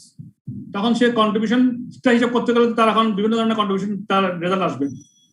Selling price 40, 50, আবার কস্টটা 20 হতে পারে, 30 হতে পারে, তাহলে কয়েক ধরনের সে কন্ট্রিবিউশন হিসাব করতে পারবে। The company has therefore got a number of potential contributions per unit that could be represented in a two-way table. সে একটা টেবিল সাজালে এই সিচুয়েশনগুলোকে সে ওখানে চার্টের মধ্যে এনে সে একটা পে অফ টেবিল করবে, এটাকে বলে পে অফ টেবিল। তো সে একদিকে সেলিং প্রাইস লিখলো $50, $40, $50, আর এদিকে লিখলো ভ্যারিয়েবল প্রোডাকশন কস্ট $20, $30, আর এখানে যে লিখলো একটা কন্ট্রিবিউশন, তার কত কন্ট্রিবিউশন হলো। যদি সে সেলিং প্রাইস 40 থাকে, তার যদি ভ্যারিয়েবল কস্ট যদি $20 হয়, তাহলে তার প্রফিট হয়, কন্ট্রিবিউশন হয় $20, বাট 40 বিয়োগ 20 40। যদি তার $30 ভ্যারিয়েবল কস্ট হয়, তাহলে তার কন্ট্রিবিউশন হয় $10। আবার যদি তার $50 সেলিং প্রাইস হয়, ভ্যারিয়েবল কস্ট 20 হলে তার কন্ট্রিবিউশন হয় 30, মানে 50 বিয়োগ 20। আবার এখানে যদি ভ্যারিয়েবল কস্ট প্রোডাকশন কস্ট $30 হলে তার কন্ট্রিবিউশন হচ্ছে $20। সে 4টা কন্ট্রিবিউশন পাইল। A user can interpret এখন একটা the table quickly and easily। এখন যেখানে কেউ মনে করেন এটা দেখলে সে এটা বুঝতে পারবে যে আসলে এখানে কি বলতে যাচ্ছে। এই যে পে অফ টেবিলের মধ্যে সে বুঝতে পারবে যে কি এখানে কি ইনফরমেশন আছে। It can be seen that, for example, that if selling price is 40 and variable production cost are 30, then the contribution per unit will be 10. 40, 30 হলে তার $10 কন্ট্রিবিউশন হয়। এটা খুব সহজেই বুঝতে পারতেছি আমরা, এই পে অফ টেবিল থেকে বুঝতে পারতেছি। Two-way data table can be expanded to calculate expected contribution from different volume levels. এখন ডিফারেন্ট ভলিউম লেভেলে এখন আমরা এক্সপেক্ট করে এটা আমরা আরো হিসাব করতে পারবো। This will be explored further in the following illustration. আচ্ছা, আরেকটা ইলাস্ট্রেশন দেখেন, এটা এখানে কি বলছে, Geoffrey Ramsbottom runs the kitchen that provides food for various canteens throughout a large organization. তার একটা অর্গানাইজেশন আছে, সে বিভিন্ন ক্যান্টিনে খাওয়া সাপ্লাই দেয়। A particular salad is sold to the canteen for $10 and cost $8 to prepare. সে একটা সালাদ সাপ্লাই দেয়, এক ধরনের সালাদ ক্যান্টিনে সাপ্লাই দেয়, যার প্রাইস তার $10 এবং তার কস্ট করে $8 করে। Therefore, the contribution per salad is $2. Based upon past demands, it is expected that during the 250-day working year, the canteens will require the following daily quantities. সে এখন পাস্ট যে ডিমান্ডগুলো ছিল সেখান থেকে সে এক্সপেক্ট করলো, সেখান থেকে মানে বিগত বছরগুলোর এক্সপিরিয়েন্স থেকে সে এক্সপেক্ট করতেছে যে 250 দিনে, এক বছরে 250 দিন তার সে ক্যান্টিনে সেল করতে পারবে এবং the canteen will require the following daily quantities. এবং ডেইলি বেসিস যদি হিসাব করে যায় তাহলে on 25 days of the year, বছরের 25 দিন তার ডিমান্ড থেকে সে দিতে পারে 40টা সালাদ বা 40টা সালাদ যেখানে বিক্রি হয়। বছরের 50 দিন তার হয় 50টা সালাদ, বছরের 100 দিন হয় 60টা সালাদ, আর 75 দিন হয় 70টা সালাদ। টোটাল 250 দিনে তার এই হিসাব। 25 দিনে প্রতিদিন 40টা করে, 50 দিনে 50টা করে, 100 দিনে 60টা করে, 75 দিনে 70টা করে সালাদ তার ওখানে ডিমান্ড আছে বা রিকোয়ারমেন্ট আছে। The kitchen must prepare the salad in batches of 10 meals and has to decide how many it will supply for each day of the forthcoming year. তাকে মিনিমাম 10টা করে ব্যাচ সালাদ, মানে সালাদ বানালে মিনিমাম 10টা করে বানাতে হবে, and it has to decide how many it will supply for each day of the forthcoming year. তাহলে এরকম সিচুয়েশনে এখন আগামী বছরের জন্য সে কিভাবে সে এটা রেডি করবে, সে একটা ফোকাসিং করতে যাচ্ছে। কনস্ট্রাক্টিং আ পে অফ টেবল, তখন সে একটা করলো কি, সে একটা পে অফ টেবল কনস্ট্রাকশন করলো। কিভাবে করলো, if 40 salads will be required on 25 days of a 250-day year, the probability that demand 40 salad is 25 days ভাগ 250 days মানে 0.1। 25 দিনের প্রবাবিলিটিকে সে প্রবাবিলিটি আনলো, দিনে হিসেবে প্রবাবিলিটি তার এই সে প্রবাবিলিটি পেয়ে হলো 0.1 প্রবাবিলিটি করলো। 25 দিনকে 250 দিয়ে ভাগ করে 0.1 10% হিসাবে 0.1 প্রবাবিলিটি হিসাব করলো। প্রথমে সে প্রবাবিলিটি দেখতেছে, তারপরে লাইকওয়াইজ একই রকম ভাবে সে 50 দিনের ডিমান্ড 250 দিয়ে ভাগ করে সে করলো কি,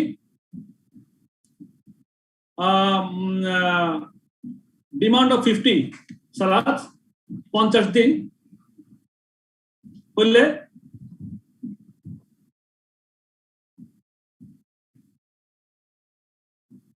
0.2 ডিমান্ড, লাইকওয়াইজ পি হচ্ছে 0.2, ডিমান্ড 60.4। আচ্ছা,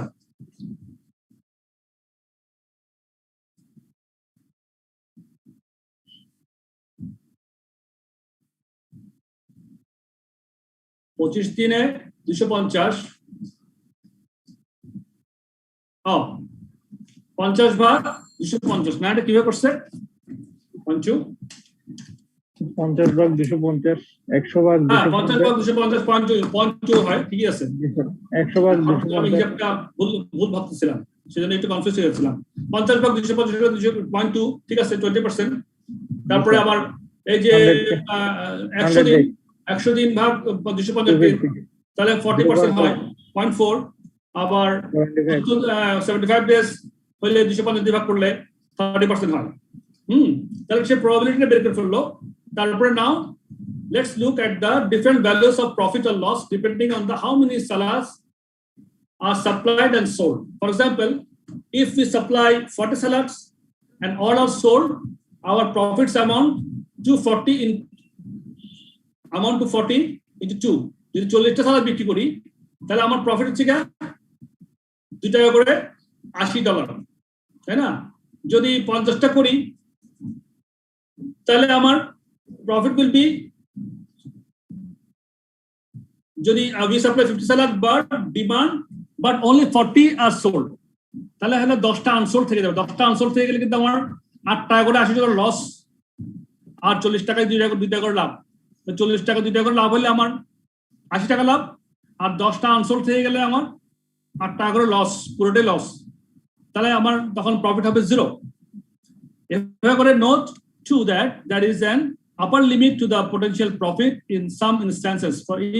For example, we supply 60 salads, then the maximum we can sell is 60 salads with a profit of 2 per unit and $120 overall. সে আমাদের তখন প্রফিট। যদি আমি 60 salads যদি সাপ্লাই দিই, 60 যদি আমার বিক্রি হয় তাহলে তো আমার 2 টাকা করে লাভ, তাহলে 120 টাকা লাভ হয়ে যাবে।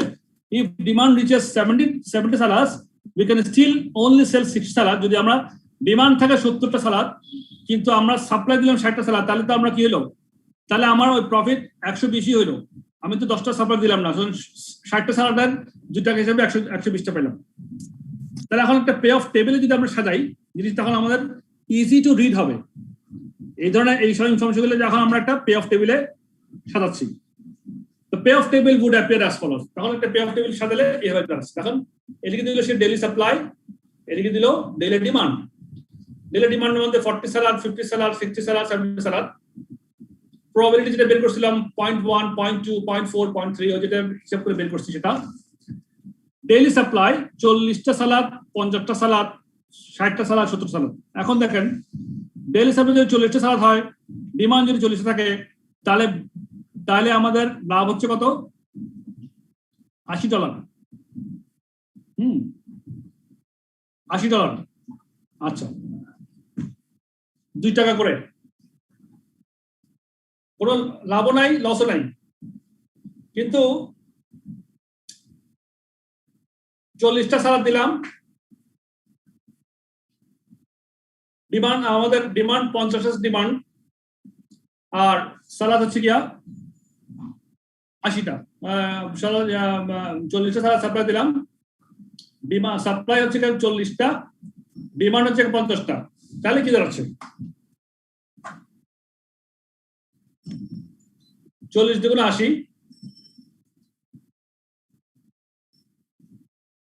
Demand supply 40, demand 50। ঠিক আছে, ওই $2 করে প্রফিট দেখাচ্ছে। 40 50 প্রফিট আসছে না, এটাও $2 মাল্টিপ্লাই করবে।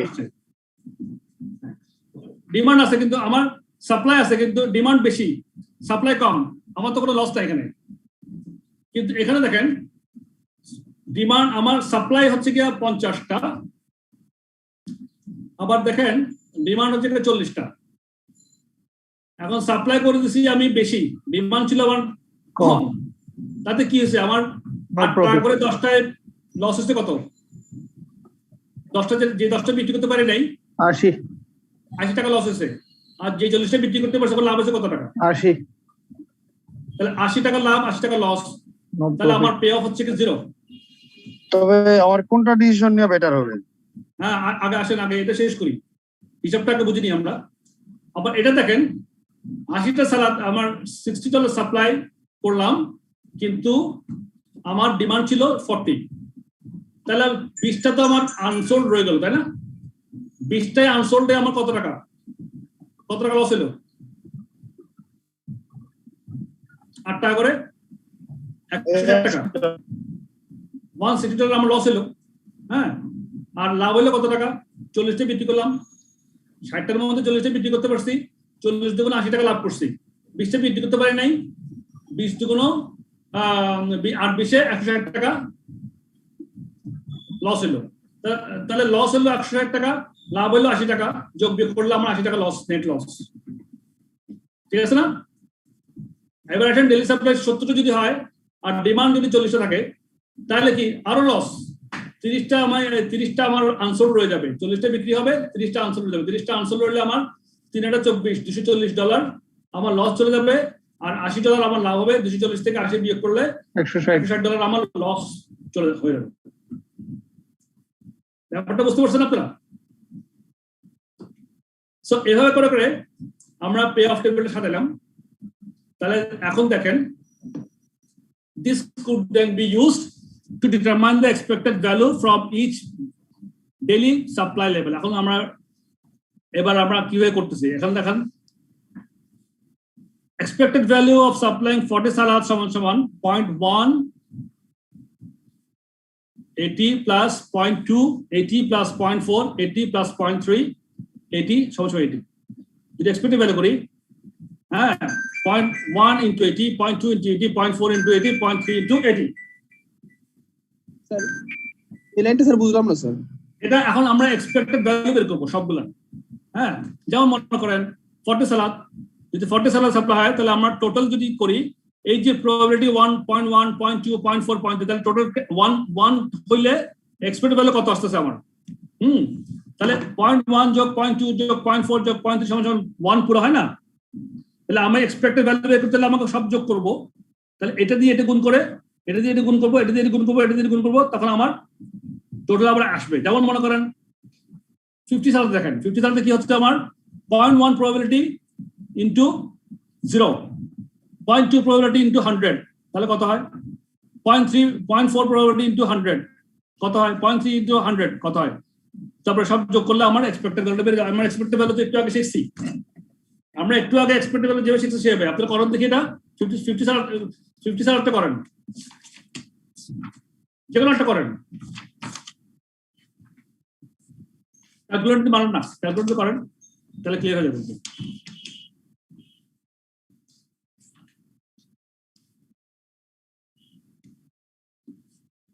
50 এই যে এখন দেখেন 0.1 into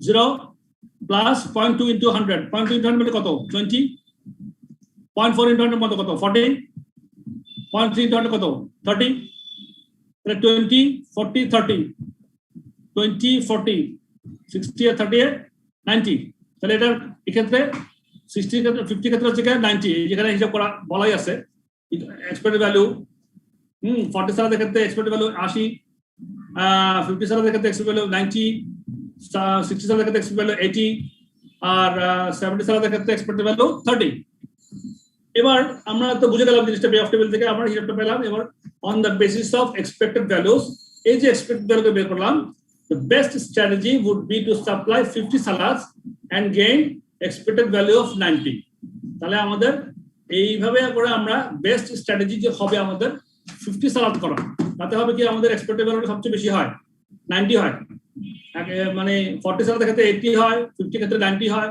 60 ক্ষেত্রে 80 হয় 70 ক্ষেত্রে 30 হয় তার সবচেয়ে বেশি কার 50 ক্ষেত্রে 90 এক্সপেক্টেড ভ্যালু হচ্ছে এই একটা হিসাবের মাধ্যমে আমরা এক্সপেক্টেড ভ্যালু একটা পে অফ টেবিল করে এক্সপেক্টেড ভ্যালু যার বেশি সেটা বের করলাম বের করে আমরা একটা সিদ্ধান্তে আসতে পারি যে আমাদের best strategy would be to supply 50 salads and gain an expected value of 90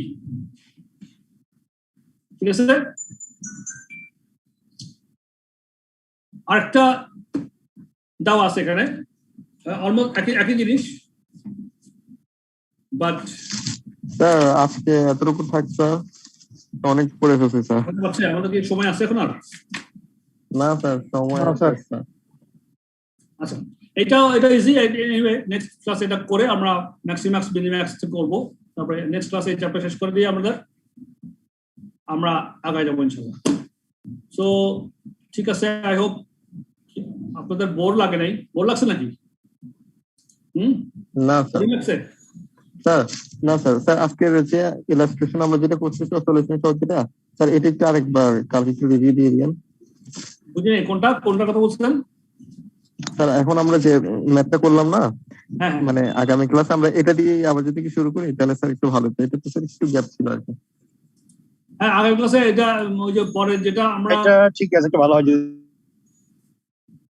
পরে যেটা আমরা ইজি হবে আর কি আগামী ক্লাসে আবার টাচ করবো অসুবিধা নেই এক্সাম্পল 2টাতেও একই রকম জিনিস আছে আগামী ক্লাস টাচ করে তারপর আমরা আগায় যাবো আর কি ঠিক আছে আর আপনারা আজকে যে ক্লাসটা করলাম সেটা রিভিউ করবেন বাসায় রিভিউ করলে দেখবেন যে ক্লিয়ার হয়ে গেছে ইনশাআল্লাহ কোনো সমস্যা থাকবে না আমাদের প্রিপারেশনটা কিন্তু এভাবে নিতে হবে আমার ক্লাসের সঙ্গে সঙ্গে আপনাকে রিভিউ করবেন আপনারা পরীক্ষার জন্য কিভাবে প্রিপারেশন নেবেন দ্যাট ইজ ইম্পর্টেন্ট আমি একটু বলে দিই আপনাদেরকে কিভাবে পরীক্ষার জন্য প্রিপারেশন নেবেন আমার যে ক্লাস করতে আপনারা যে আমার সাথে যে ক্লাস করতেছেন এই ক্লাস থেকে আপনার বাসায় একবার রিভিউ করবেন, তাহলে আপনার একবার পড়া হয়ে গেল। সেকেন্ড টাইম আপনারা আবার ওইটাকে বাসায় নিজেরাই রিভিউ করবেন, সেকেন্ড টাইম রিভিউ হবে, থার্ড টাইম আরেকবার পড়বেন। 3 বার যদি এই চ্যাপ্টার রিভিউ করেন আপনাদের প্রিপারেশন কমপ্লিট হয়ে যাবে, এবং এটা খুব কঠিন কিছু হবে না পরীক্ষা পাস করা। ভেরি ইজি, ভেরি প্র্যাকটিক্যাল এবং ইন্টারেস্টিং অ্যাজ ওয়েল। ঠিক আছে, তাহলে সবাই ভালো থাকেন। হ্যাঁ, আজকে এখানে শেষ করি। Okay sir, okay sir. আসসালামু আলাইকুম, থ্যাংক ইউ ভেরি মাচ।